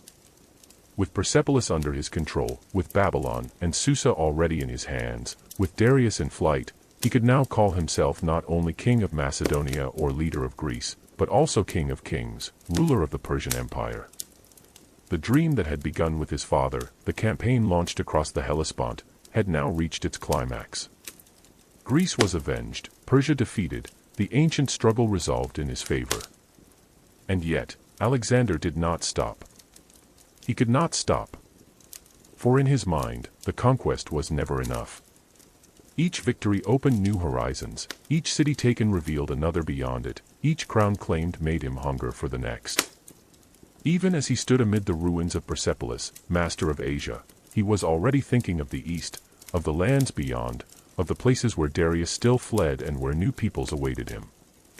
The conquest of Persia was complete in symbol and in fact, but for Alexander, it was only another step on the path to something greater, something without limit. Picture him now, standing on the terraces of Persepolis, the flames still smoldering, the night sky glowing with the embers of a fallen empire. Around him lie treasures beyond measure, soldiers celebrating, the ruins of halls where Persian kings once sat in majesty. He is still young, still filled with ambition, but now he carries the weight of empires on his shoulders. He has avenged Greece, claimed Persia, crowned himself as king of kings. Yet his eyes do not rest on the ruins alone. They gaze eastward, toward horizons still unseen, toward lands not yet conquered, toward dreams that extend beyond the imagination of those around him. And so, as this part of the story closes, we leave Alexander at the height of triumph, the conqueror of Babylon, Susa, and Persepolis, standing amid wealth and ruins, celebrated by his men, feared by his enemies, crowned by destiny. For tonight, let us rest with the image of him on the steps of Persepolis, the firelight flickering on his face, the empire of Persia lying broken at his feet, and the endless road of ambition stretching before him into the dark. The flames of Persepolis smoldered behind him, the treasures of Babylon and Susa filled his coffers, and the crown of Persia rested upon his head. By all measures, Alexander had achieved what no Greek before him had dared imagine. He had avenged the old wrongs of the Persian wars, humbled the great king, and seized the heart of the empire that had loomed for centuries over the Mediterranean world. Yet, for Alexander, triumph was never an end. Victory was always a beginning, each conquest a gateway to another horizon. And so, even as he stood as master of Persia, he turned his eyes eastward, toward lands that few Greeks had ever seen, where the empire's edges brushed against the deserts of Central Asia, the steppes, and the mountains that rose like walls against the sky. Darius III, defeated but not yet captured, had fled eastward, gathering what remnants of loyalty he could find. Though his authority was broken, he was still the king of kings in name, and to Alexander, the pursuit of Darius became both personal and political. To leave him alive was to leave a rival who might rally resistance. To seize him was to extinguish the last flicker of Persian legitimacy. And so the march continued, relentless, deeper into lands that grew harsher and less familiar. The pursuit carried Alexander into Media and Parthia, across deserts and plains where the sun beat down mercilessly by day and the cold cut deep by night. His army, seasoned now by years of campaigning, followed with loyalty, but the hardships mounted. Supplies grew difficult to secure, and the distances were vast. Still, the prize of capturing Darius drove them forward. At last, in the summer of 330 BCE, Alexander's scouts caught up with the fleeing king near the Caspian gates. Yet fate had already turned. Bessus, one of Darius's own satraps and kinsmen, betrayed him. Seeing that the great king was a burden more than a leader, Bessus arrested him, declaring himself the new ruler of Persia. When Alexander's men approached, Bessus and his companions stabbed Darius and fled, leaving the dying king by the roadside. When Alexander came upon Darius's body, he was struck with grief and anger. He covered the corpse with his own cloak and ordered it buried with honor in the royal tombs of Persia.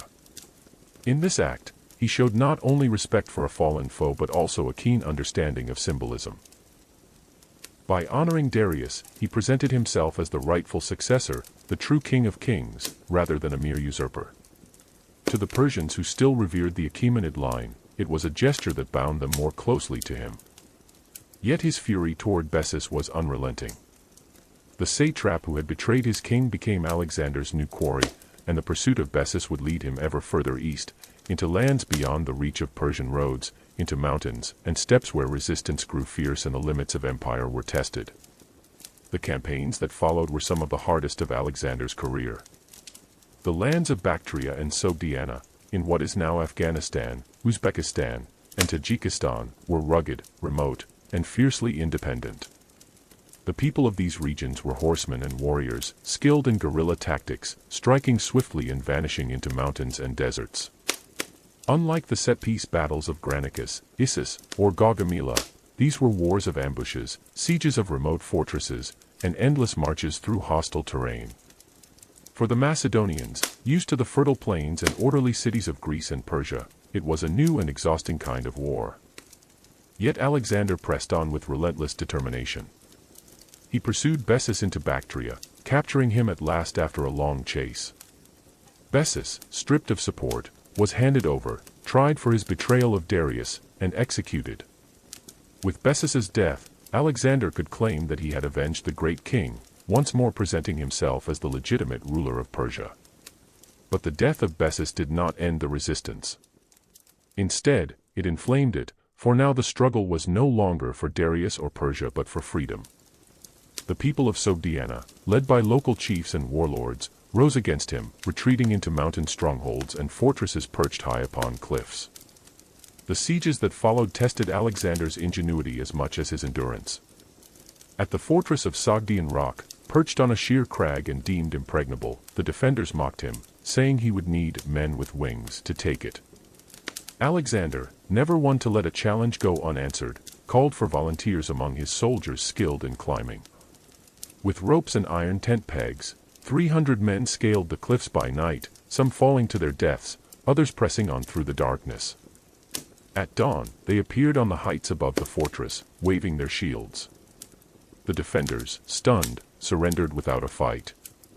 Alexander had found his wings, not through myth but through the daring of his men. Such feats became hallmarks of his campaigns in the East: daring, improvisation, a refusal to accept the impossible. Yet they also wore down his army. The endless marches, the harsh climates, the stubborn resistance of peoples who would not yield, all strained the Macedonians' loyalty. Still, Alexander drove them forward, convinced that to leave any pocket of resistance behind would undermine the security of his empire. He founded new cities as he went, planting garrisons, establishing Greek colonies, and weaving these lands into the fabric of his realm. Many of these cities would carry his name: Alexandria in Bactria, Alexandria Escate, the furthest, markers of his ambition stretching deep into Central Asia. But even as he fought, Alexander also began to weave himself into the cultures of these lands. He married Roxana, a Sogdian noblewoman of striking beauty, in a gesture that was both personal and political. By joining himself to a local family, he bound himself more closely to the people he sought to rule. To his Macedonian companions, the marriage was surprising, even troubling. They had expected him to marry a Greek or Macedonian princess, to bind his dynasty to their traditions. Instead, he chose a foreign bride, signaling once more his vision of fusion, of blending East and West, of creating an empire not of one people but of many. For Alexander, love and strategy often walked hand in hand, and in Roxana he found both a partner and a symbol. The campaigns in Central Asia also revealed Alexander's growing complexity as a leader. He was still the brilliant general, daring and decisive, leading from the front, inspiring loyalty. But he was also becoming increasingly ruthless, intolerant of dissent, quick to crush opposition. In these rugged lands, where resistance flared again and again, he ordered massacres, burnings, and harsh punishments. He was no longer simply the liberator of Greek cities or the avenger of Persian wrongs. He was becoming something larger and more dangerous, a ruler who demanded absolute submission, who would brook no defiance, who saw himself as an instrument of destiny beyond the bounds of ordinary mercy. And yet, amid the blood and hardship, Alexander never lost sight of vision.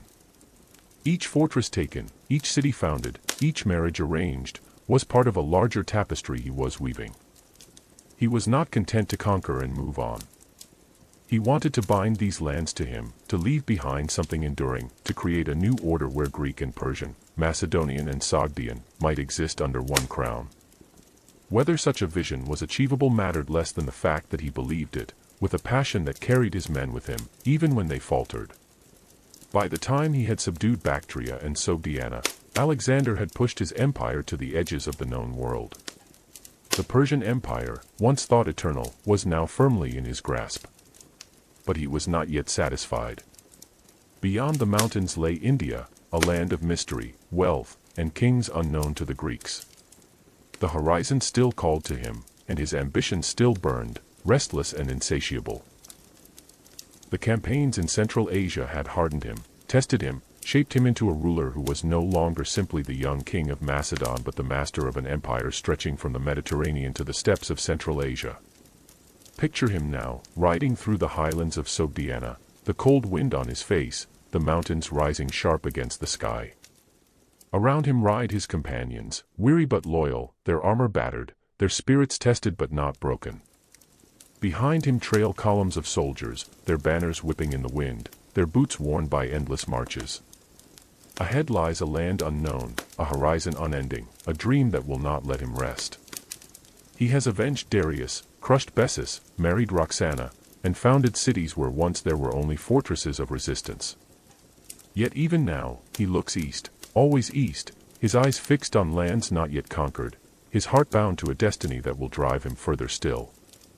And so, as this part of the story closes, we leave Alexander in the rugged lands of Central Asia, his empire vast, his vision growing, his ambition insatiable. He has faced resistance fiercer than any before, endured hardships greater than any battlefield, and yet emerged unbroken, his authority intact, his legend magnified. For tonight, let us rest with the image of him gazing across the steppes, the winds of the east tugging at his cloak, the endless horizon calling him forward, as if the world itself were waiting for his hand to shape it.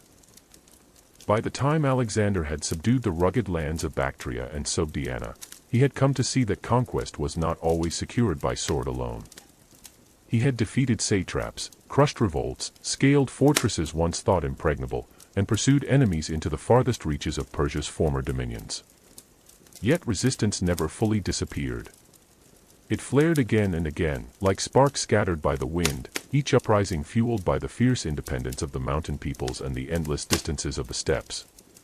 Alexander understood that to rule these lands, to hold them beyond the presence of his marching army, he needed more than victories. He needed bonds, ties that were deeper than fear, ties woven through loyalty, tradition, and kinship. And in this understanding, the role of marriage and alliances took on a new significance in his reign. It was in Sogdiana, amid the rugged crags and highland valleys, that Alexander met the woman who would become his queen, Roxana. She was the daughter of Oxyartes, a nobleman of the region, and she came into Alexander's life after one of his most daring feats, the capture of the so-called Sogdian rock. This fortress, perched on a sheer mountain cliff, had been deemed unconquerable.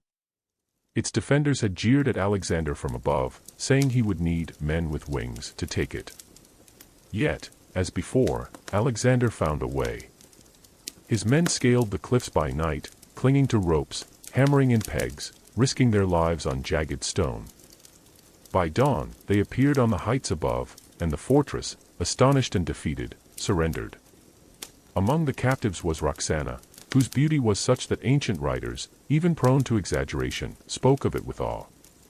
When Alexander saw her, he was moved not only by her beauty but perhaps by something deeper, a sense of possibility. He had taken wives and concubines before, as was the custom of kings, but Roxana was different.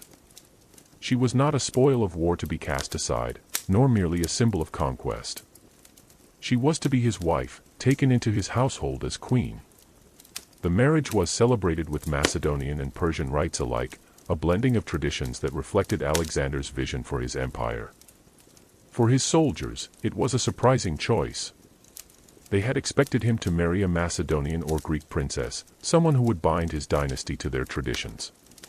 Instead, he chose a foreign bride, a woman from the very lands they had fought so hard to subdue. Some grumbled, uneasy with this mingling of Macedonian and barbarian blood. But Alexander's decision was deliberate. By marrying Roxana, he not only secured the loyalty of her family and people but also sent a message to all of Sogdiana and Bactria. He was not merely their conqueror, he was now kin. The marriage of Alexander and Roxana was more than personal, it was political, symbolic, and visionary. It foreshadowed a broader policy Alexander would later embrace. The weaving of Macedonian and Persian, Greek and foreign, into a single fabric. He envisioned an empire not divided between rulers and ruled, but united by bonds of blood, culture, and shared destiny. To the Greeks, accustomed to seeing themselves as separate from and superior to others, this was a radical vision. But to Alexander, it was the only way to bind together a realm that stretched from the Aegean to the mountains of Central Asia. The choice of Roxana also revealed something of Alexander's nature. He was not bound by the expectations of others, not limited by custom or tradition. He chose as he wished, following his own sense of destiny and vision. In Roxana, he saw not only a bride but a symbol of unity, a step toward the fusion of East and West that he dreamed of. Their union would later produce a son, Alexander IV, though the boy would be born after Alexander's death, destined never to rule.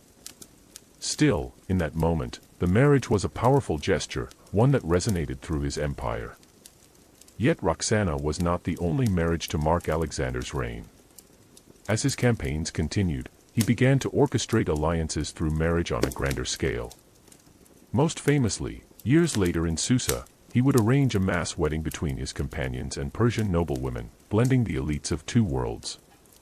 At that event, Alexander himself married two daughters of Darius, Statira and Persidas, while Roxana remained his first wife. The spectacle was not merely a celebration but a political act, a deliberate blending of bloodlines, a statement that Greeks and Persians would no longer be enemies but one people under one ruler. These policies were controversial among his Macedonian companions. Many grumbled at the idea of marrying foreigners, at donning Persian dress, at bowing in Persian fashion before their king. To them, Alexander was slipping further from the Macedonian traditions of his youth, adopting the ways of the very people they had conquered. Some saw it as betrayal, others as a dangerous indulgence in foreign customs. But Alexander pressed forward regardless. He was not content to be a Macedonian king ruling a Persian empire. He wished to be something greater, something new, a universal monarch, uniting East and West, blending traditions into a single whole. Marriage was one of the tools by which he sought to make that vision real.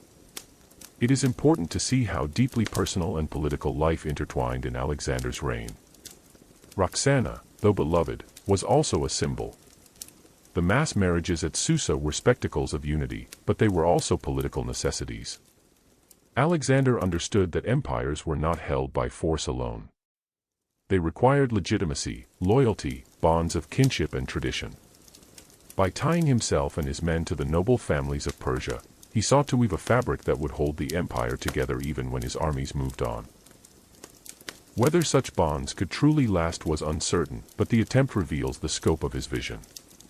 For Roxana herself, life as Alexander's queen was both privileged and precarious. She accompanied him on campaigns, sharing the hardships of travel and war. She was honored as his wife, yet she lived in the shadow of his vast ambitions, in a world where alliances shifted and loyalty was often fragile. Her beauty and position gave her influence, but also made her a target of jealousy and suspicion. After Alexander's death, she would struggle to protect her son's claim, caught in the deadly rivalries of his successors. But in the years of their marriage, she was at his side, the Sogdian princess who became queen of the world's greatest empire. Marriage, in Alexander's hands, was more than a personal union. It was a strategy, a symbol, a statement of vision. Through it he sought to bridge divides, to bind peoples, to create something lasting beyond the battlefield. And yet, it also revealed the tensions within his empire, the unease of his Macedonian companions, the resistance of those who did not wish to be fused into a new order, the fragility of bonds created by ceremony alone. Alexander's vision was vast, but its foundations were fragile, built upon the will of one man and the loyalty he inspired. Still, in the years of conquest, the marriage to Roxana stood as a turning point. It marked the moment when Alexander's vision shifted from conquest to creation, from the destruction of Persia to the building of something beyond it. It was a moment when the conqueror became also a builder, when the young king from Macedonia became the ruler of a realm that stretched across continents and cultures. Picture him now, seated beside Roxana in a tent pitched amid the mountains, the stars of Central Asia gleaming above. Around them, soldiers rest after long marches, fires flicker in the night, the sound of horses drifts on the wind. He has fought and conquered, but here he has also chosen, bound himself to a woman of the land he has taken, woven her into his destiny. In this union lies both tenderness and ambition, both love and vision, both the personal and the political. It is a quiet moment in the midst of endless conquest, a reminder that even the greatest of generals was also a man, a husband, a dreamer seeking to shape not only the world of war but the world of life. And so, as this part of the story closes, we leave Alexander not on a battlefield, but beside his bride, his eyes still fixed on the horizons ahead, his heart bound both to her and to the dream of empire that would drive him ever forward. For tonight, let us rest with the image of Alexander and Roxana, a couple joined in a world of conquest and vision, their union a symbol of the vast blending of peoples that Alexander sought, a quiet thread woven into the tapestry of history, stretching across the centuries. By the time Alexander turned his gaze eastward beyond the rugged highlands of Bactria and Sogdiana, his empire stretched farther than any Greek or Macedonian before him could have imagined. From the shores of the Aegean to the deserts of Persia, from the mountains of Central Asia to the fertile plains of Mesopotamia, he had woven together peoples, traditions, and cities under his rule. He had avenged Greece, toppled the Persian kings, married Roxana, and planted the seeds of cultural fusion across lands vast and varied. Yet even as he stood as the master of the known world, the fire of ambition burned still brighter within him.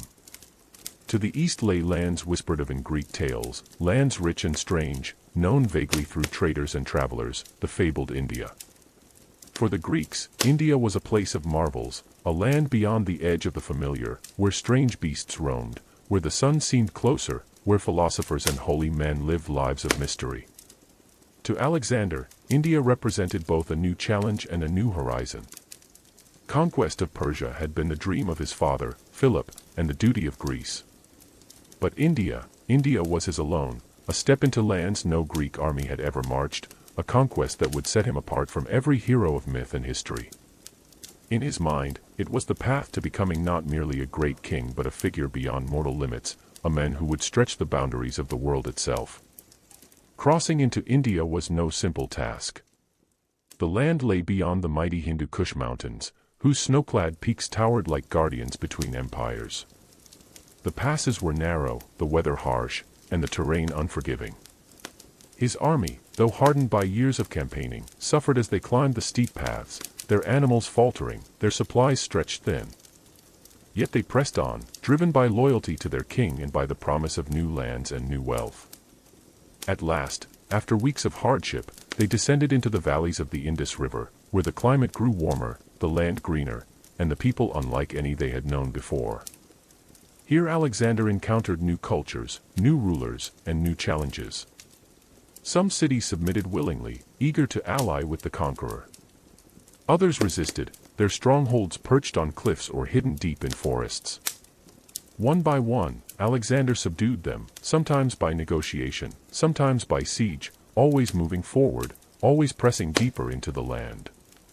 The Greeks marveled at the elephants they saw, beasts larger and more powerful than any horse, trained for war, their tusks capped with iron, their presence terrifying to soldiers and used to their sight. Alexander knew that to face these creatures in battle would test his army as never before. The greatest test came on the banks of the Hydaspes River in 326 BCE, where Alexander faced King Porus, a ruler of great stature and spirit. Porus was said to be a giant of a man, tall and commanding, and his army was formidable. He commanded infantry, cavalry, chariots, and above all, war elephants, perhaps 200 of them, arrayed like living towers across the battlefield. For Alexander, it was unlike anything he had ever faced. The Macedonian phalanx, with its long spears and tight formations, had triumphed over Persian cavalry and infantry, but the thunder of elephants was a different terror, a wall of flesh and tusks that could trample men and horses alike. The battle began with the river itself, for Porus had taken up position on the far bank, believing it impassable. The Hydaspes was wide, deep, and swift, swollen by rains. To cross it under the eyes of an enemy seemed madness. But Alexander, as always, found a way. He feigned preparation at one point along the river, keeping Porus's attention fixed, while secretly leading a detachment upstream by night. Through rain and darkness, in silence broken only by the rush of the waters, his men crossed on rafts, on inflated hides, on whatever means they could. At dawn, they emerged on the far side, catching Porus by surprise. Porus, undaunted, marched to meet him, bringing his elephants forward, their trumpeting calls echoing across the field. The Macedonians, seeing them advance, felt a new kind of fear, but Alexander steadied them. He ordered his cavalry to harass the flanks, his archers to target the mahouts, the elephant drivers, and his phalanx to hold steady in the center. When the clash came, it was a chaos unlike any battle before. Elephants charged, their tusks tearing, their trunks seizing men and hurling them aside. The ground shook with their weight, the air filled with the screams of men and beasts alike. Macedonian spears pierced the animals' hides, but still they pressed on, trampling soldiers beneath their massive feet. Horses panicked at their scent, riders thrown as the beasts crashed into the lines. Yet the discipline of the Macedonian phalanx held. They spread out, leaving gaps so the elephants could be isolated, swarming them with spears and arrows. Cavalry swept around, striking the flanks, cutting off Porus's horsemen. Slowly, painfully, the tide turned. The elephants, wounded and maddened, turned upon their own troops, adding to the chaos. Porus himself fought with valor, towering above his men, refusing to yield. But at last he was surrounded, his forces broken, his elephants captured or slain. When Porus was brought before Alexander, bloodied but unbowed, the conqueror looked upon him with admiration. He asked how Porus wished to be treated, and the Indian king replied, as a king should be. Alexander, struck by his courage and dignity, spared him, restored him to his throne, and even granted him greater territory. It was a gesture that showed Alexander's ability to recognize greatness in others, even enemies, and to turn foes into allies. To his men, weary of endless campaigning, it was also a sign of his magnanimity, a reminder that conquest was not only about destruction but also about building bonds. The Battle of the Hydaspes was a triumph, but it came at a cost. The fighting was fierce, the losses heavy, and the sight of elephants had left many soldiers shaken. The victory added to Alexander's legend, proving that even in the face of strange and terrifying foes, he could prevail. But it also revealed the limits of his men's endurance. For years they had followed him across deserts, mountains, and rivers, through battles and sieges, across lands far from home. Now, in India, as the rains fell heavy and the rivers swelled, many began to wonder if the horizon had no end, if their king's ambition would ever be satisfied. Yet for Alexander, the Hydaspes was not the end but a beginning. He dreamed of marching further, of reaching the Ganges, of conquering lands even beyond.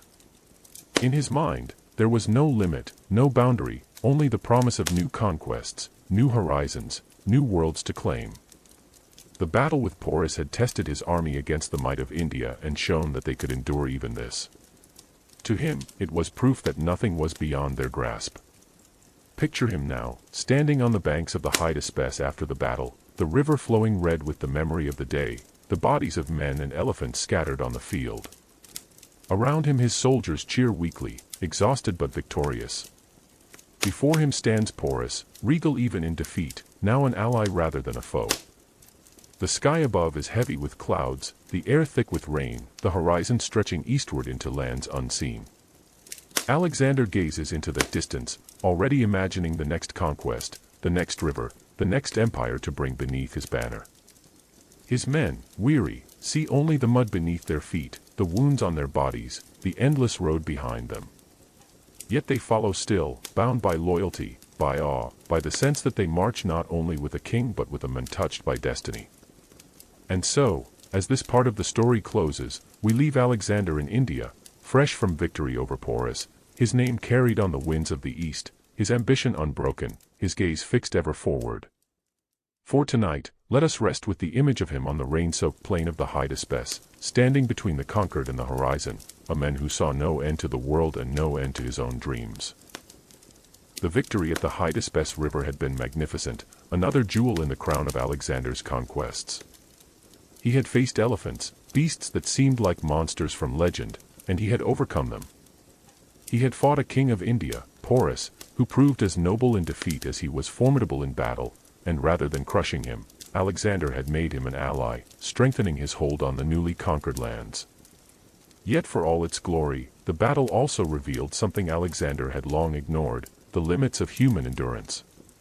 His men had followed him across deserts, mountains, and rivers, through years of war and hardship, and though they had triumphed again and again, they were weary. They had given much, perhaps everything, but Alexander's hunger for conquest was endless. And it was in India, on the banks of the Hephaestion river, that this hunger finally met resistance not from his enemies but from his own army. After Hydaspes, Alexander pressed eastward. He dreamed of reaching the great river known to the Greeks as the Ganges, a river that flowed through lands of unimaginable wealth and power. He spoke of kingdoms larger and richer than Persia, of cities greater than Babylon, of peoples who might bring new wonders into his empire. To his men, however, these tales stirred not excitement but dread. They had seen the elephants. They had marched under monsoon rains, waded through swollen rivers, suffered from strange diseases, fought enemies who seemed to spring from forests and plains without end. For them, the horizon no longer promised glory but only more hardship, more blood, more distance from home. The march east brought them to the Hephaestion river, known today as the Beas, the last great river of the Punjab before the lands stretching toward the Ganges. Here Alexander prepared to cross, gathering his army, ready to extend the campaign further into India. But here, too, his men reached their breaking point. They gathered, not in rebellion of arms but in defiance of will, refusing to march farther. The refusal began quietly, murmurs spreading through the ranks, whispers of exhaustion, of longing for home. Then it became open, voiced by the men themselves. They had marched for nearly 8 years, they said, fighting without end, pushing ever forward into lands unknown. They had given their youth, their strength, their blood. They had marched farther than any army had marched before, farther than even Heracles or Dionysus, whose myths Alexander so often invoked. Was it not enough? Had they not conquered enough for their king, for Greece, for the gods? At first Alexander could not believe it. He had always been able to inspire his men, to drive them forward with promises of glory, with reminders of their victories, with the power of his own example. He had always led from the front, sharing their dangers, their hunger, their wounds. He had thought that their loyalty to him was boundless. But here, on the banks of the Hephaestion, he saw that even loyalty had limits. He summoned them and spoke with the fire that had carried them across the world. He reminded them of their triumphs, the crossing of the Hellespont, the victories at Granicus, Issus, and Gaugamela, the conquest of Babylon, the burning of Persepolis, the pursuit of Darius, the sieges in Sogdiana, the crossing of the Hindu Kush, the battle at Hydaspes. He told them that they stood at the edge of the world and that beyond lay lands richer still, glory greater still, an empire that would make their names eternal. He asked them if they would now falter, now grow timid, when they had already accomplished so much. Did they not want to surpass the heroes of old, to march where no Greek had marched before, to leave behind a legacy unmatched by any mortal? But his words, though stirring, did not move them. The men stood silent, their faces resolute. They were loyal still, but weary beyond words. They longed not for glory but for rest, not for new horizons but for the familiar lands of Macedonia, the comfort of their families, the peace of their homes. They had given him everything, and now they asked only to return. It was then that Zeus, one of his trusted generals, stepped forward. He spoke with respect but also with firmness, voicing what the men could not. He told Alexander that they were exhausted, that their hearts longed for home, that no army could march forever. He begged him to consider their limits, to understand that their loyalty had not vanished but had simply reached its end. "Do not ask too much of them, my king," Zeus said. "They will follow you anywhere, but even the bravest must one day rest." Alexander was torn. Within him burned the desire to press onward, to see the lands beyond, to march to the edge of the world, to fulfill the destiny he believed the gods had set before him. Yet he also saw the truth in Zeus's words, the truth in the weary faces of his soldiers. For the first time, he faced a foe he could not conquer, the will of his own army. He withdrew to his tent, refusing food and drink, consumed by grief and anger. He remained there for days, hoping perhaps that his silence would bend their resolve, that they would come to him, begging to march once more. But the camp was quiet, the men steadfast. Their decision did not waver. At last, Alexander yielded. With heavy heart, he accepted that the army would march no further east. The dream of reaching the Ganges, of conquering all of India, was abandoned. He declared that they would turn back, but he did so with a gesture that maintained his dignity and vision. He ordered the erection of 12 great altars on the banks of the Hephaestion, massive stone structures dedicated to the gods, symbols of their farthest advance. These altars would stand as markers of the extent of their journey, monuments proclaiming that the Macedonians had reached the limits of the world as they knew it. If he could not march farther, at least he would leave behind the imprint of his presence, a statement to future generations that he had come this far. The decision to turn back was both a defeat and a triumph. It was a defeat of Alexander's will, a moment when even he, who had seemed unstoppable, was checked. Yet it was also a triumph of the men who had carried him so far, who had dared to stand before him and declare that enough was enough.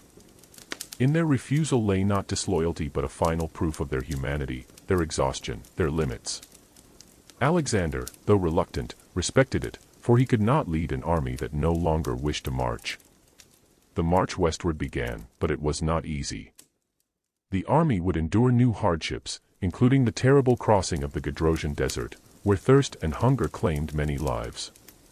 Yet the decision at the Hephaestion remained a turning point. It marked the moment when Alexander's dream of limitless conquest collided with the reality of human endurance. It showed that even the greatest of leaders could not push men beyond the breaking point, that even destiny itself had to bend before the will of weary soldiers. For Alexander, the moment left a scar. He had wanted to see the ends of the earth, to conquer all that lay before him, to surpass even myth. But he was forced to accept that some dreams must remain unfulfilled.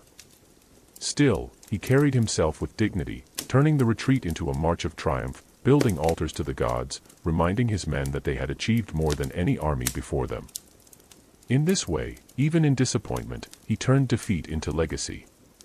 Picture him now, standing by the banks of the Hephaestion, the river flowing quietly under the gray sky, the altars rising behind him, carved and massive, testaments to their journey. His men gather around, weary but loyal still, their eyes filled not with eagerness for conquest but with longing for home. Alexander gazes eastward, his heart still burning with the desire to press on, but he knows the march is ended. In his silence is both sorrow and pride, both resignation and resolve. He has not reached the edge of the world, but he has reached the edge of what men can endure. And in that realization lies a truth deeper than conquest, that even the greatest of kings must sometimes bow to the limits of those who follow him. And so, as this part of the story closes, we leave Alexander at the Hephaestion, his dream of further conquest halted, his men victorious yet exhausted, his vision dimmed yet undiminished in spirit. For tonight, let us rest with the image of him beside the river, the altars towering behind him, his gaze fixed still on the horizon he will never reach, a man whose ambition stretched farther than the world itself but who was, in the end, bound by the humanity of those who carried him there. When Alexander turned his army back from the Hephaestion, the decision weighed upon him like a shadow. His ambition had always been boundless, and the vision of India's farther lands haunted him even as his men rejoiced that the march eastward was over. Yet, even in turning back, he sought not to return home in the simplest way. For Alexander, every retreat could become another conquest, every hardship a proving ground. He would not simply retrace his steps through the same valleys and passes by which they had entered India. Instead, he chose a path harsher, a test of endurance that would rival any battle he had fought, the march through the Gaugamela desert. The Gaugamela desert, known today as the Makran, stretched across what is now southern Iran and Pakistan. It was a vast wasteland of shifting sands, burning sun, and parched emptiness, feared even by the locals. Stories told of how Cyrus the Great, centuries earlier, had lost an army in its wastes, the bones of his soldiers bleaching in the sun. It was a land of thirst, heat, and despair, a land where no army should march. Yet Alexander chose it, perhaps to prove that he could succeed where Cyrus had failed, perhaps to punish his men for refusing him at the Hephaestion, perhaps simply because the challenge itself called to him. Whatever the reason, the decision would mark one of the most grueling episodes of his life. The march began with determination. The soldiers, though weary, trusted their king. They had crossed mountains and rivers, fought elephants, endured storms. Surely they could endure this as well. They carried supplies, filled skins with water, drove pack animals before them, and looked to the horizon with hope. But the desert was merciless. By day, the sun blazed with a heat that seemed to scorch the very air. The sand burned underfoot, searing flesh through leather sandals. The men marched in shimmering heat, the horizon wavering in mirages that promised water where none could be found. By night, the temperature dropped sharply, the cold cutting deep into their bones as they huddled together for warmth. The wind rose, driving sand into their eyes, their mouths, their lungs, filling the air with grit, burying their footprints even as they made them. Water became the most precious treasure, more valuable than gold, more vital than life itself. Streams were rare, wells non-existent, and the skins they carried soon emptied. Men licked the sweat from their own skin, dug at the sand in desperation, prayed to the gods for rain. Animals fell first, camels and horses collapsing under the heat, their carcasses left behind for the vultures. Pack trains disintegrated, supplies lost. Men staggered, fell, and did not rise. And yet they marched on, driven by Alexander's example. For even here, he shared their hardships, refusing water when his men had none, marching on foot when their strength faltered. In one story, a soldier found a helmet filled with a small amount of water and carried it to Alexander. The king lifted it, looked upon it, and then poured it into the sand before all. "If my men cannot drink," he said, "then neither shall I." The gesture filled his men with resolve, even as their bodies weakened. It was in such moments that his leadership shone brightest, not only in victory but in suffering, when he shared their pain and turned despair into determination. But the desert was unrelenting. Day after day they trudged forward, the line of soldiers thinning, their numbers dwindling. Supplies ran out, hunger gnawed at their bellies.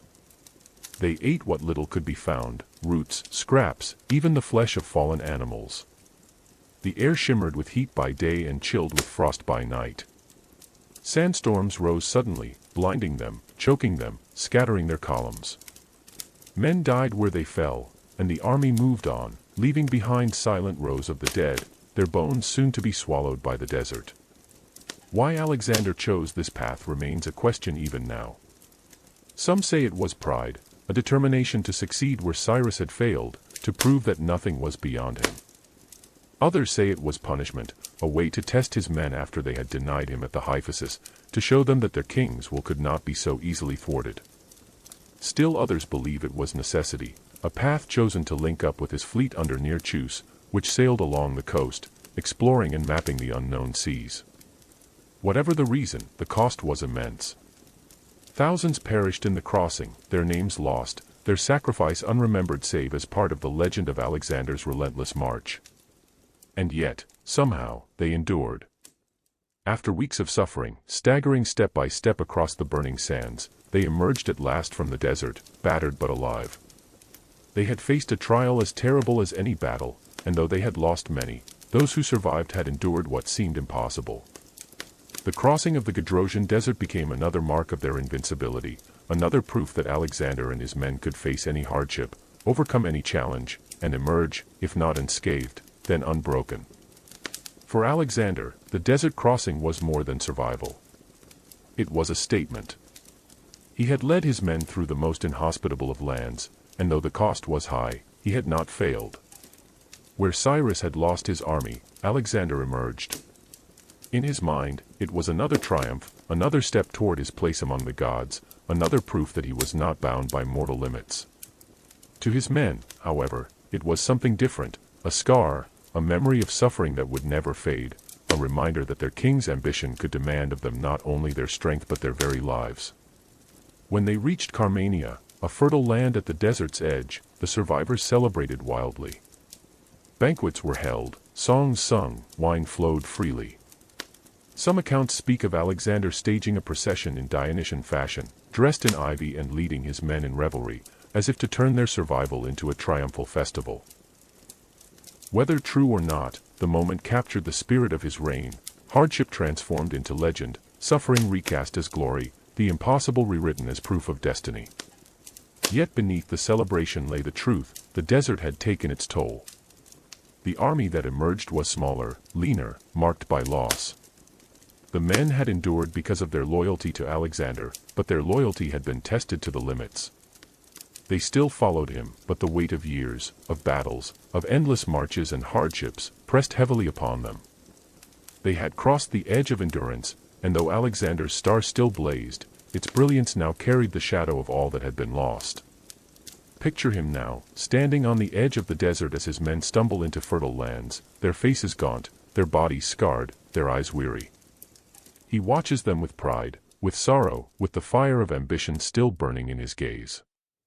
Behind him stretches the wasteland, endless sands that had swallowed so many. Before him lies the road back toward Babylon, toward the heart of his empire, toward new dreams not yet shaped. He has survived, they have survived, but the desert will remain with them always, a memory etched into their bones, a chapter of their journey that will never be forgotten. And so, as this part of the story closes, we leave Alexander and his men emerging from the Gaugamela desert, scarred but alive, carrying with them both the triumph and the tragedy of their crossing. For tonight, let us rest with the image of them stepping out of the wasteland, the sun setting behind the dunes, the promise of life before them once more, their king still unbroken, his ambition still unquenched, even as the desert whispers of the price that ambition demands. When Alexander and his men emerged from the desolation of the Gaugamela desert, their bodies weakened and their numbers reduced, it might have seemed that their king would be humbled, content at last to rest. Yet Alexander was not a man made for stillness. Even in exhaustion, even with the memory of sand and thirst still raw in their throats, he carried himself with the same fire, the same vision that had driven him from Macedonia across Asia. But though his sword had conquered, the time had come for another kind of rule. To hold an empire was not only to win battles but to govern, to organize, to bind together lands and peoples across vast distances. It was in this period, when he turned westward once more and returned to Babylon, that Alexander became not only a conqueror but an administrator of a world-spanning realm. The march back west was unlike the thunder of earlier campaigns. It was slower, more deliberate, filled with the work of consolidation rather than conquest. Alexander established satraps in the provinces, blending Macedonian officials with local rulers, weaving together a patchwork of administration that reflected both pragmatism and vision. Where resistance had been fierce, he left garrisons, new cities, colonies of Greeks and Macedonians planted like seeds across foreign soil. Where loyalty was won, he honored traditions, sacrificed to local gods, confirmed privileges. His empire was not uniform, it was a mosaic, held together by the force of his will and the recognition that no single culture, no single people, could govern such a vast domain alone. Along the way, he was joined by his admiral Nearchus, who had led a fleet along the coast during the march through Gidrosia. The fleet had struggled, battered by storms and unfamiliar seas, yet it had survived, proving that sea routes could link the distant provinces of his empire. For Alexander, this was more than an expedition. It was knowledge, the mapping of the unknown, the stitching together of waters and lands into a network that could be ruled. His mind, always restless, was filled not only with battles but with roads, harbors, and the movement of goods and people. He was beginning to think of his empire not simply as conquered territory but as a living organism, bound by trade, communication, and administration. When at last he returned to Babylon in 323 BCE, the city welcomed him with splendor. Babylon, ancient and proud, had long been a seat of kings, and Alexander chose it as the capital of his empire, the place from which he would govern the world. Its location was central, at the crossroads of east and west, near the great rivers of Mesopotamia, fertile, wealthy, and symbolic. To choose Babylon was to declare that he was not merely a Macedonian king ruling distant provinces, but the inheritor of Persia and Mesopotamia, the ruler of a world whose heart beat in the fertile crescent where civilization itself had been born. In Babylon, Alexander turned his attention to the tasks of empire. He issued decrees that reflected both practicality and vision. He called for the integration of Persians into his administration and army, not merely as subjects but as partners. He organized marriages between his officers and Persian noblewomen, cementing bonds that went beyond the battlefield. In one famous mass wedding at Susa, he himself had taken 2 daughters of Darius as wives, while hundreds of his companions were wedded to Persian women in a grand ceremony. This policy was not without controversy. Many Macedonians grumbled, feeling their king was abandoning their traditions, merging too much with those they had conquered. But Alexander pressed on, convinced that to rule an empire of many peoples, he had to weave them together, not keep them apart. He also encouraged the blending of cultures in other ways. Persian dress and customs were adopted at court alongside Macedonian traditions. Greek became the language of administration, but local practices were respected. Alexander invited philosophers, scientists, and scholars to gather knowledge from the lands he had conquered, plants, animals, customs, and wonders unknown to Greece. His empire was becoming not only political but cultural, a vast exchange of ideas and traditions that would long outlive him. In Babylon, he also began great building projects, envisioning the city as the center of the world. Canals were planned to improve irrigation, harbors to expand trade, palaces to symbolize his power. He dreamed of a fleet that would explore Arabia, of roads that would link his empire from one end to the other, of campaigns yet to come that would bring new lands under his rule. To him, Babylon was not an end but a beginning, the place from which he would launch new ventures, the hub of an empire without limits. Yet even as he governed, shadows began to gather. His army, though loyal, was strained by years of campaigning, weary of endless marches, uneasy with the new policies of integration. Tensions simmered between Macedonians and Persians, between old traditions and new visions. Alexander's insistence on being treated with divine honors troubled many of his companions, who had followed him as a king but balked at bowing to him as a god. His temper grew harsher, his demands greater, his isolation deeper. He was still adored, still feared, but also increasingly alone, a figure rising beyond the reach of ordinary men. Tragedy also struck in Babylon. Hephaestion, his closest friend and perhaps the person dearest to him, fell ill and died. The loss shattered Alexander. He wept openly, refused food, and ordered immense honors for his fallen companion, treating him almost as a hero or demigod. Monuments were erected, cities named in his honor, sacrifices made to the gods. In his grief, Alexander revealed his humanity, the depth of his affections, the loneliness at the heart of his greatness. Even as he ruled the world, he could not escape the pain of loss, and it weighed upon him heavily in his final months. Yet still his mind leapt to new visions. He planned the conquest of Arabia, sending expeditions to explore its coasts. He dreamed of circumnavigating the Arabian Peninsula, of reaching Carthage and beyond, of linking the Mediterranean with India by trade and travel. He spoke of campaigns westward, of lands yet unclaimed. His ambition, even at the height of empire, knew no rest. But Babylon, for all its splendor, would also be the place where his journey ended. Even as he planned, even as he ruled, his health faltered. Fevers struck him, perhaps from wounds that never fully healed, perhaps from exhaustion, perhaps from illness carried in the marshes of Mesopotamia. Surrounded by his generals, he grew weak, unable to speak, his body failing even as his spirit burned. When asked to whom he left his empire, he is said to have whispered, "To the strongest." With those words, the unity he had built began already to fracture, for no single man could command the loyalty he had inspired, no single man could hold together the vast tapestry he had woven. But that is the story yet to come, the story of his death and the legacy that followed. For now, in this part, let us see him in Babylon, standing at the center of the world he had conquered. Around him rise the ziggurats and palaces, the canals and gardens, the bustling streets of the city. Delegations arrive from the corners of the empire, bringing tribute, gifts, and homage. Macedonians, Persians, Greeks, Egyptians, Indians, all gather under his rule. He is no longer merely a king from a small land in the north. He is Alexander, lord of an empire greater than any before him, a man who has reshaped the world. Picture him there, walking the halls of Babylon, the weight of crowns upon his brow, the memories of deserts and rivers and battles behind him, the visions of new conquests still stirring in his mind.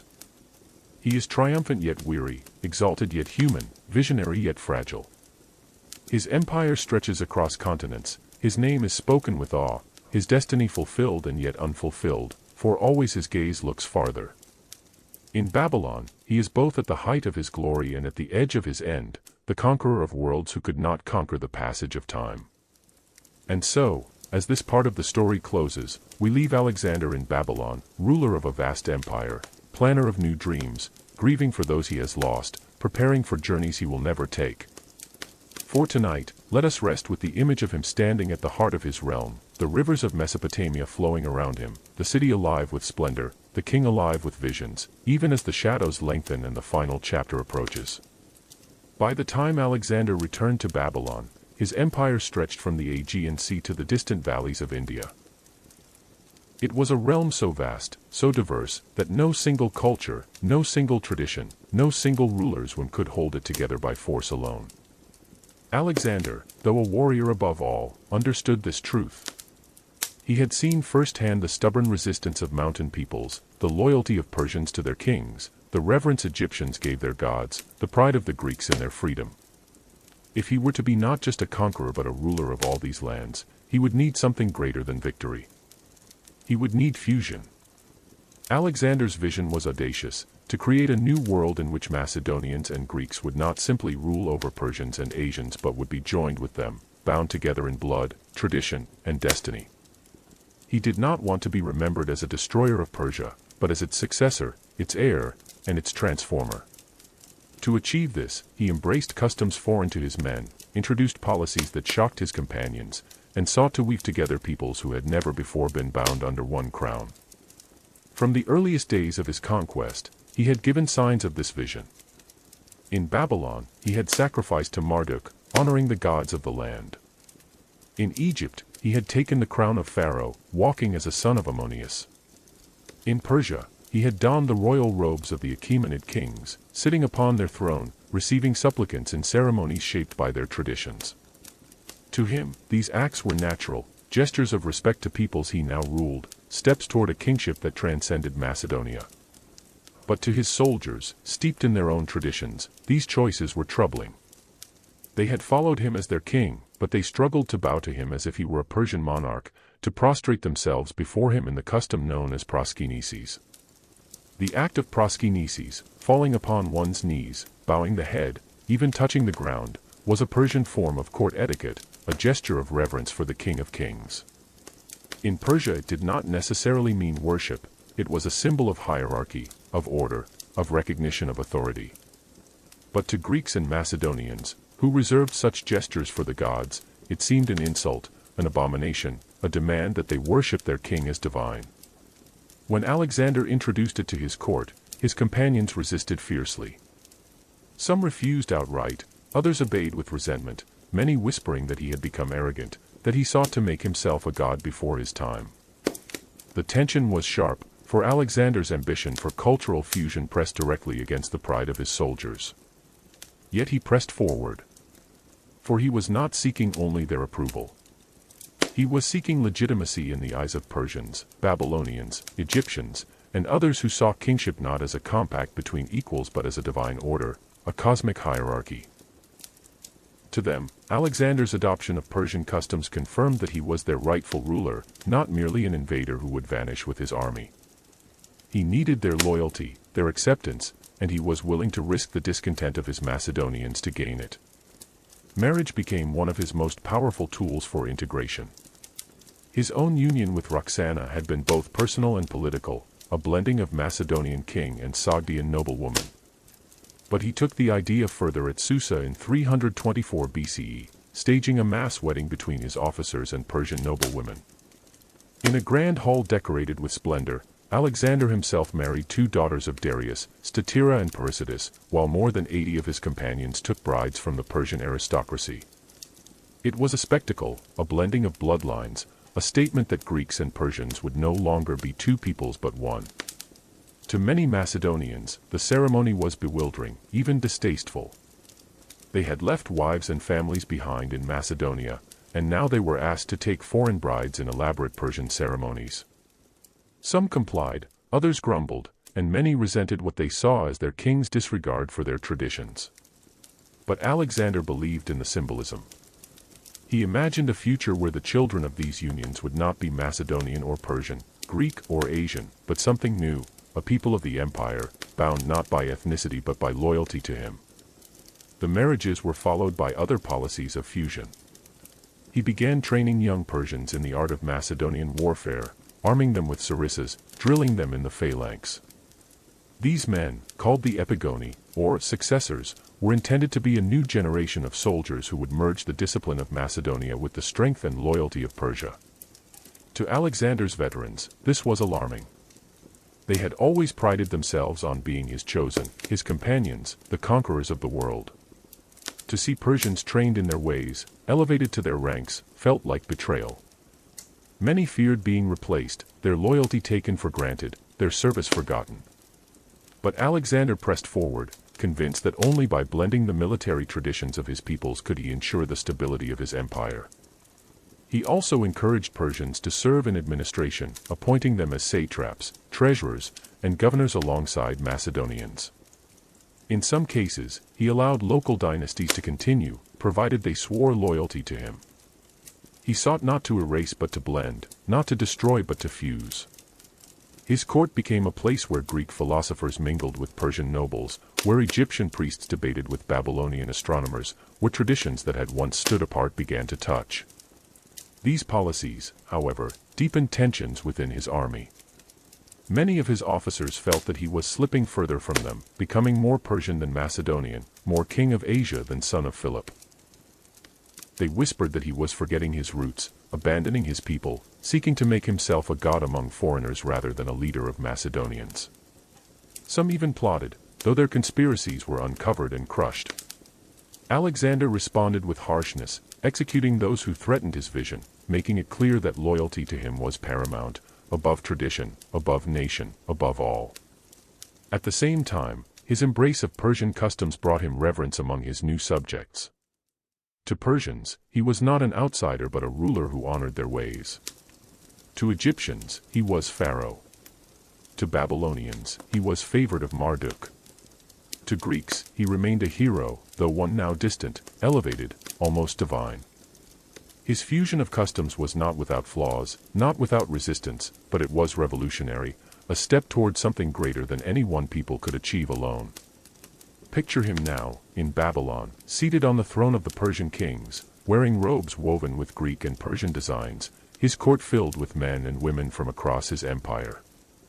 Around him stand Macedonian generals, still wary, Persians in their finery, Egyptians with their priestly robes, scholars with scrolls from Greece, India, and Mesopotamia. He listens to each, honors each, speaks of a world where their traditions are not enemies but threads in a single tapestry. To his men, he seems transformed, no longer the young king who had ridden with them from Pella, but something larger, something beyond them. To his subjects, he seems chosen by the gods, a figure who belongs to all and to none, who has become the very embodiment of unity. And so, as this part of the story closes, we leave Alexander in the midst of his grand experiment, weaving cultures into one, marrying peoples across boundaries, adopting customs once foreign, creating an empire not of conquest alone but of fusion. Whether his vision could have endured, whether it could have become a lasting order, we cannot know. But in that moment, it was alive, burning with his energy, shaping the lives of countless men and women. For tonight, let us rest with the image of him as both Macedonian and Persian, Greek and King of Kings, a man who dreamed of a world not divided but united, and who sought to make that dream real with every gesture, every marriage, every custom embraced. By the time Alexander had returned to Babylon and begun to shape his empire with policies of fusion, he had conquered more lands than any man of his age could have dreamed. He had marched from Macedonia to the Indus, from the Mediterranean to the Persian Gulf, and everywhere he went, his name became a symbol of power, destiny, and divinity. Yet for all his victories, for all the crowns and titles he wore, Alexander was still a man, bound by the affections and bonds that had shaped him since youth. And among those bonds, none was closer than the one he shared with Hephaestion. Their friendship was a thread woven through the fabric of his life, present from the days when they had studied together under Aristotle, strengthened on the battlefields where they had fought side by side, deepened in the halls where they planned the affairs of empire. To lose such a bond would be to lose not only a companion but a part of himself. That moment came suddenly, and its impact was greater than any enemy Alexander had ever faced. Hephaestion was no ordinary friend. He was Alexander's confidant, his general, his alter ego. Ancient writers compared them to Achilles and Patroclus, heroes whose bond was immortalized in Greek song. Where Alexander commanded, Hephaestion followed, not as a subordinate alone but as a partner, a man whose judgment the king trusted, whose presence comforted him, whose loyalty was unwavering. Hephaestion had led cavalry charges, negotiated alliances, overseen construction, shared in the triumphs and the hardships alike. To Alexander, he was more than a companion, he was, in a sense, another self. In 324 BCE, after the great mass marriages at Susa and the proclamation of his vision of cultural fusion, Alexander's army made its way to Ecbatana, a city in Media. There, amid the mountains and the autumn chill, tragedy struck. Hephaestion fell ill. The cause is uncertain. Some accounts suggest fever, others dysentery, perhaps brought on by overindulgence in food or drink. Whatever the illness, it worsened quickly, and within days, Hephaestion was dead. He was still young, still in the prime of his life, and his sudden death struck Alexander like a spear to the heart. When the news was brought to him, Alexander was undone. He collapsed in grief, wept openly, and refused food or drink for days. He lay upon Hephaestion's body, as if unwilling to let him go, as if by force of will he could call him back from death. His men, who had seen him face armies without fear, saw him now broken by sorrow, consumed not by anger but by loss. It was a moment that revealed the depth of his humanity, the vulnerability that lay beneath the armor of the conqueror. But Alexander's grief was not private alone. It became public, monumental, woven into the very fabric of his empire. He ordered a period of mourning throughout the land, as if a king had died. Temples were closed, music silenced, sacrifices made in Hephaestion's honor. He declared him a hero, a man to be remembered not only as his friend but as a figure elevated beyond mortality. Monuments were planned, shrines erected, honors bestowed that rivaled those given to the greatest of the dead. In Babylon, he ordered the construction of a great pyre for Hephaestion, a structure so vast and elaborate that ancient writers described it as a wonder, adorned with gilded statues, rising like a palace of fire. For Alexander, these acts were not only tributes but attempts to immortalize Hephaestion, to bind his memory to the empire itself. He could not bear to let him vanish into death, and so he sought to keep him alive through ritual, through honor, through the permanence of stone and flame.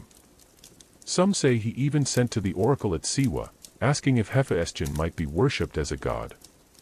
The response was that he might be honored as a hero, and Alexander embraced this, making Hephaestion's memory part of the sacred fabric of his realm. Yet beneath the public mourning lay the personal wound. Alexander was inconsolable. He cut his hair in grief, as Achilles had done for Patroclus. He refused comfort, turned away from food and drink, wore himself down with sorrow. His men feared for his health, for his very life, as he seemed consumed by mourning. He wandered, restless, speaking to Hephaestion as if he were still present, unable to accept the silence where once there had been companionship.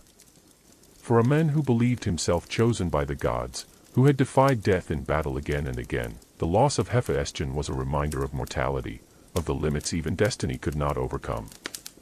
In his grief, Alexander's actions grew harsh. When a physician was accused of negligence in Hephaestion's treatment, Alexander had him executed, though it is uncertain whether the man was truly guilty. He lashed out at those around him, his temper raw, his sorrow fueling anger as much as tears. His generals, loyal but wary, saw in his grief both the depth of his heart and the danger of his despair. For without Hephaestion, Alexander seemed less steady, less balanced, more consumed by the weight of all he carried. The loss also deepened his sense of isolation. He had always stood apart from others, elevated by his genius, his ambition, his destiny. Hephaestion had been the one who bridged that distance, who shared the burden, who knew him not only as king but as man. With him gone, Alexander was more alone than ever, surrounded by thousands yet isolated, a solitary figure at the center of an empire too vast for any one person to hold.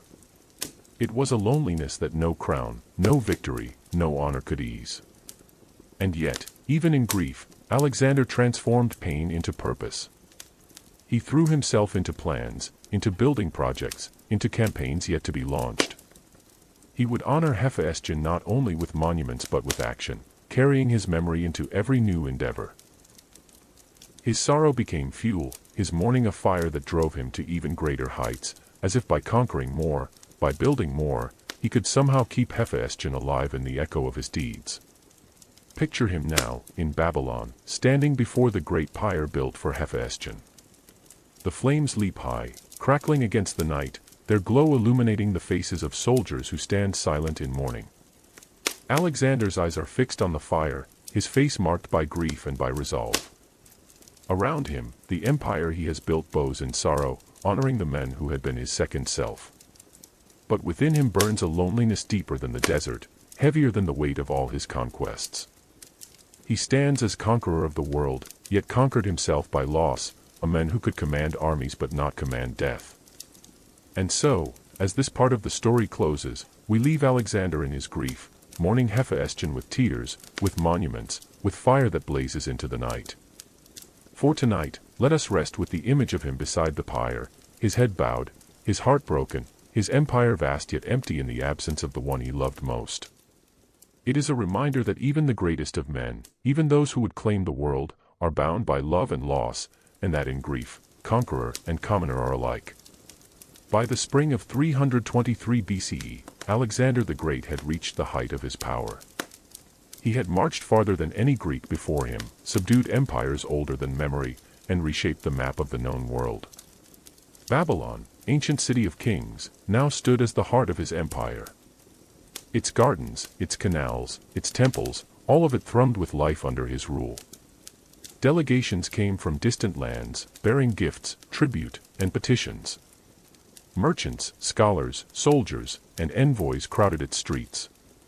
It was a city alive with the sense that the world had changed, and at its center was Alexander, a man who seemed destined never to be bound by the limits of mortality. Yet fate, silent and patient, was drawing close. For all his ambition, for all his victories, Alexander was still flesh and blood, and his final chapter would be written not on the battlefield but in the quiet chambers of Babylon. The king returned to Babylon filled with new plans. Arabia was his next vision, a land mysterious to the Greeks, rich in incense, spices, and trade. He imagined fleets sailing along its coasts, cities rising under his command, roads stretching from the heart of Mesopotamia to the distant seas. He spoke of campaigns westward too, of pushing toward Carthage, of linking his empire into a single network of roads, ports, and commerce that would outlast him. He envisioned an empire without limits, where Greek and Persian, Macedonian and Egyptian, Indian and Babylonian would all serve under his banner, bound together in what he called homonoia, oneness of heart and mind. but as he spoke of the future, shadows gathered. His body, scarred by years of battle, carried wounds that had never fully healed. His mind, burdened by grief for Hephaestion, was restless. And in Babylon, amid the marshes and rivers, fever spread easily. The signs of decline began quietly. Accounts differ on the exact course of his illness, but most agree that after a banquet with his companions, where wine flowed freely, he was struck with a sudden fever. Some whispered it was exhaustion, others suspected poison, though historians debate this to this day. Whether illness or conspiracy, the effect was the same: Alexander's strength began to fail. At first he dismissed it, believing himself invincible, as he always had. But the fever did not pass. Day after day it grew worse, until he could no longer rise from his bed. His body burned, his voice weakened, and though his spirit still burned with ambition, his flesh betrayed him. His generals and companions watched anxiously. This was the men they had followed across deserts and mountains, the men who had stood at the forefront of battle again and again, who had led them through storms, hunger, and the fire of countless wars. To see him bedridden, pale and weakened, was unthinkable. They came to his bedside, asking his counsel, pleading for hope. Some prayed to the gods, others whispered among themselves about what would come if the king did not recover. For Alexander had no clear heir, and the thought of his death brought not only grief but fear, for the empire he had built was vast, and without him it would surely fracture. As his condition worsened, Alexander could no longer speak clearly. He communicated by gestures, by faint whispers, by the pressure of his hand. His men, desperate to see him, begged to be allowed into his chamber. And so, according to ancient accounts, the king ordered that they be admitted. One by one, the soldiers of his army, those who had marched with him from Macedon to the ends of the earth, filed past his bed. Too weak to rise, Alexander lifted his hand in silent greeting, acknowledging each of them, his eyes meeting theirs. It was a wordless farewell, a gesture of gratitude, of shared memory, of recognition. Men who had faced death 100 times felt tears in their eyes as they passed by their king, knowing they were looking upon him for the last time. At last, the question was asked, to whom would he leave his empire? Some say he whispered, to the strongest, words that sparked the wars of succession that followed. Others claim he gave his signet ring to Perdiccas, one of his generals, as a sign of trust. Perhaps he meant for his empire to be shared, perhaps he hoped his companions would keep it whole, perhaps he could not decide. What is certain is that his death left behind not a plan but a vacuum, and into that vacuum rushed ambition, rivalry, and chaos. In June of 323 BCE, Alexander the Great died in Babylon. He was only 32 years old. The world he had conquered lay before him, vast and fragile, united by his will but unprepared for his absence. His body was prepared with care, placed in a golden sarcophagus, and eventually carried to Egypt, where it was entombed in Alexandria, the city he had founded. Even in death, his presence reshaped the world, his tomb becoming a site of pilgrimage, his name a symbol of greatness. The grief that followed was immense. His soldiers wept openly, their mourning raw and unrestrained. His generals, though mourning, quickly turned to ambition, each seeking to claim part of the empire for himself. The unity Alexander had dreamed of splintered almost immediately, as wars of succession tore apart the lands he had conquered. Yet even as his empire fractured, his legacy endured. Cities he founded thrived, Greek culture spread across Asia, and the idea of Alexander, his name, his story, his vision, lived on long after his body was gone. Picture him now, in his final days in Babylon. The once unstoppable king lies upon a bed, his body failing, his face pale, yet his eyes still carrying the fire of ambition.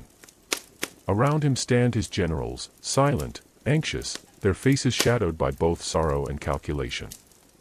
Outside his chamber, the streets of Babylon hum with life, unaware that the heartbeat of an empire is fading within those walls. And in the stillness of the room, Alexander's hand rises one last time to greet his soldiers, the men who had carried him across the world, before falling back in exhaustion. The conqueror of empires, the king of kings, the men who dreamed of surpassing even the gods, passes into silence. And so, as this part of the story closes, we leave Alexander in his final moments, his life burned out like a flame too bright to last, his empire vast but uncertain, his memory eternal.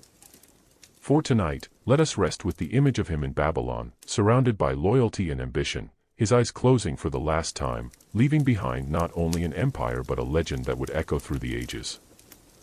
When Alexander the Great breathed his last in Babylon in 323 BCE, the world seemed to fall into silence. He was only 32, still young by any measure, yet in that short span of life he had done what no king before him had imagined possible. He had crossed continents, toppled empires, founded cities, and woven together cultures into a single fabric of conquest and vision. His death left his generals stunned, his soldiers grieving, and his empire without direction. For as vast as his achievements had been, the unity of his realm depended on him alone, on the force of his will, the brilliance of his leadership, the magnetism of his presence. Without him, it was as if the world itself had been left without its axis, and the consequences would be immediate. The question of succession loomed large. To whom had he left his empire? Some said he whispered, to the strongest, a phrase that unleashed rivalry among his companions. Others claimed he handed his signet ring to Perdiccas, suggesting trust in him to guide the realm. Still others believed he meant for his unborn child, Roxana's son, to inherit. But Alexander had left no clear instruction, no designated heir with the authority to command the loyalty of all. His generals, known as the Diadochi, or successors, saw not unity but opportunity. The empire fractured almost at once. Perdiccas tried to maintain control, claiming authority as regent for Alexander's infant son, Alexander IV. But the other generals, Ptolemy, Seleucus, Antigonus, Lysimachus, Cassander, were not men to be content as subordinates. Each had marched with Alexander across Asia, each had tasted command, each now hungered for their share. The wars of the successors began, tearing apart the empire Alexander had built. Battles raged across Asia and Greece, alliances shifted like sand, betrayals multiplied. In the end, the empire was divided into kingdoms. Ptolemy claimed Egypt, founding a dynasty that would last until Cleopatra. Seleucus took much of Asia, creating the Seleucid Empire. Antigonus and his descendants ruled parts of Macedonia and Asia Minor. Lysimachus and Cassander claimed lands nearer to Greece. The unity Alexander had dreamed of did not survive him. Yet though his empire fractured, his legacy endured. The cities he had founded, over 70 by some counts, though many were little more than garrisons, became centers of Greek culture in foreign lands. Foremost among them was Alexandria in Egypt, which blossomed into a beacon of learning, trade, and culture, home to the great library and the Pharos lighthouse, one of the wonders of the world. Greek became the language of administration and trade across vast regions, blending with local tongues to create the Hellenistic world, a world where ideas, art, and science flowed freely between East and West. In this new age, philosophers debated in Greek cities far from Greece, Egyptian priests translated their wisdom into Greek, Persian nobles adopted Greek customs, and Greek settlers learned from the traditions of Asia. The fusion Alexander had envisioned did not vanish with him. It lived on in the culture that spread across his former empire, shaping centuries to come. The Hellenistic kingdoms became laboratories of cultural exchange, where astronomy, mathematics, medicine, and philosophy flourished. The blending of Greek and Eastern thought laid foundations that Rome itself would inherit, ensuring that Alexander's influence would ripple far beyond his lifetime. His memory too became legend. To the Greeks, he was a new Achilles, a hero who had marched farther, achieved more, and sought immortality not only in song but in deed. To the Persians, he was the new king of kings, heir to Cyrus and Darius, even if he had conquered them. To the Egyptians, he was Pharaoh, son of Ammonius, part of the divine order of their land. In India, stories of his invasion mingled with local traditions, making him part of their own lore. In lands he had never reached, his name traveled, carried by merchants, scholars, and wanderers, until Alexander was no longer just a man but a figure of myth, a symbol of ambition, destiny, and the fragility of greatness.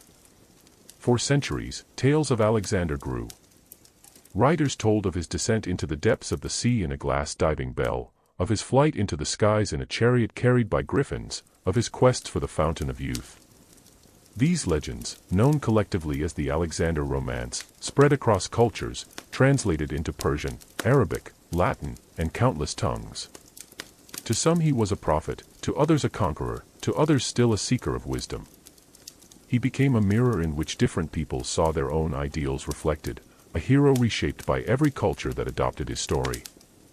Yet beneath the legends lay the men. A youth tutored by Aristotle, who carried Homer's Iliad with him as scripture.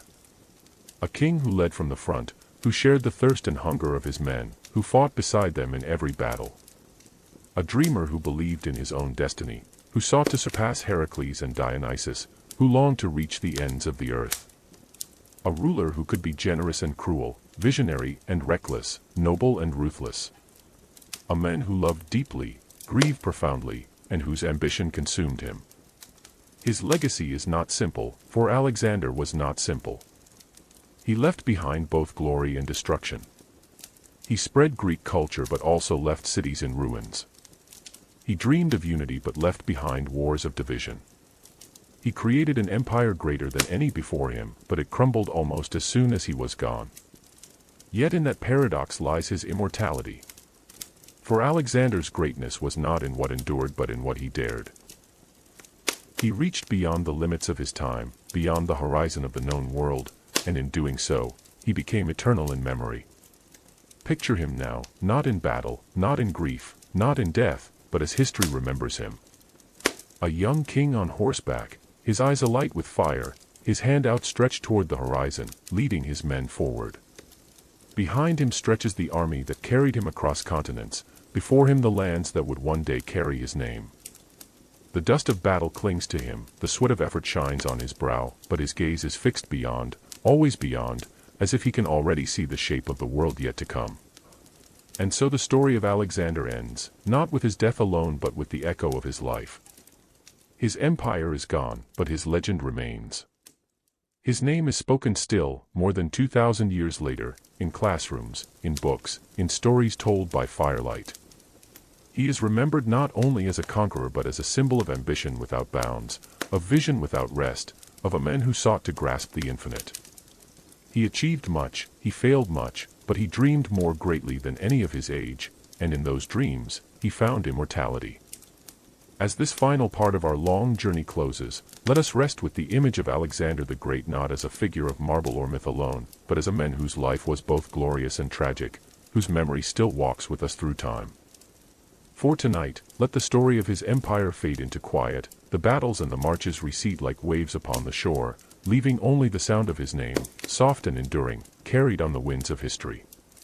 Alexander.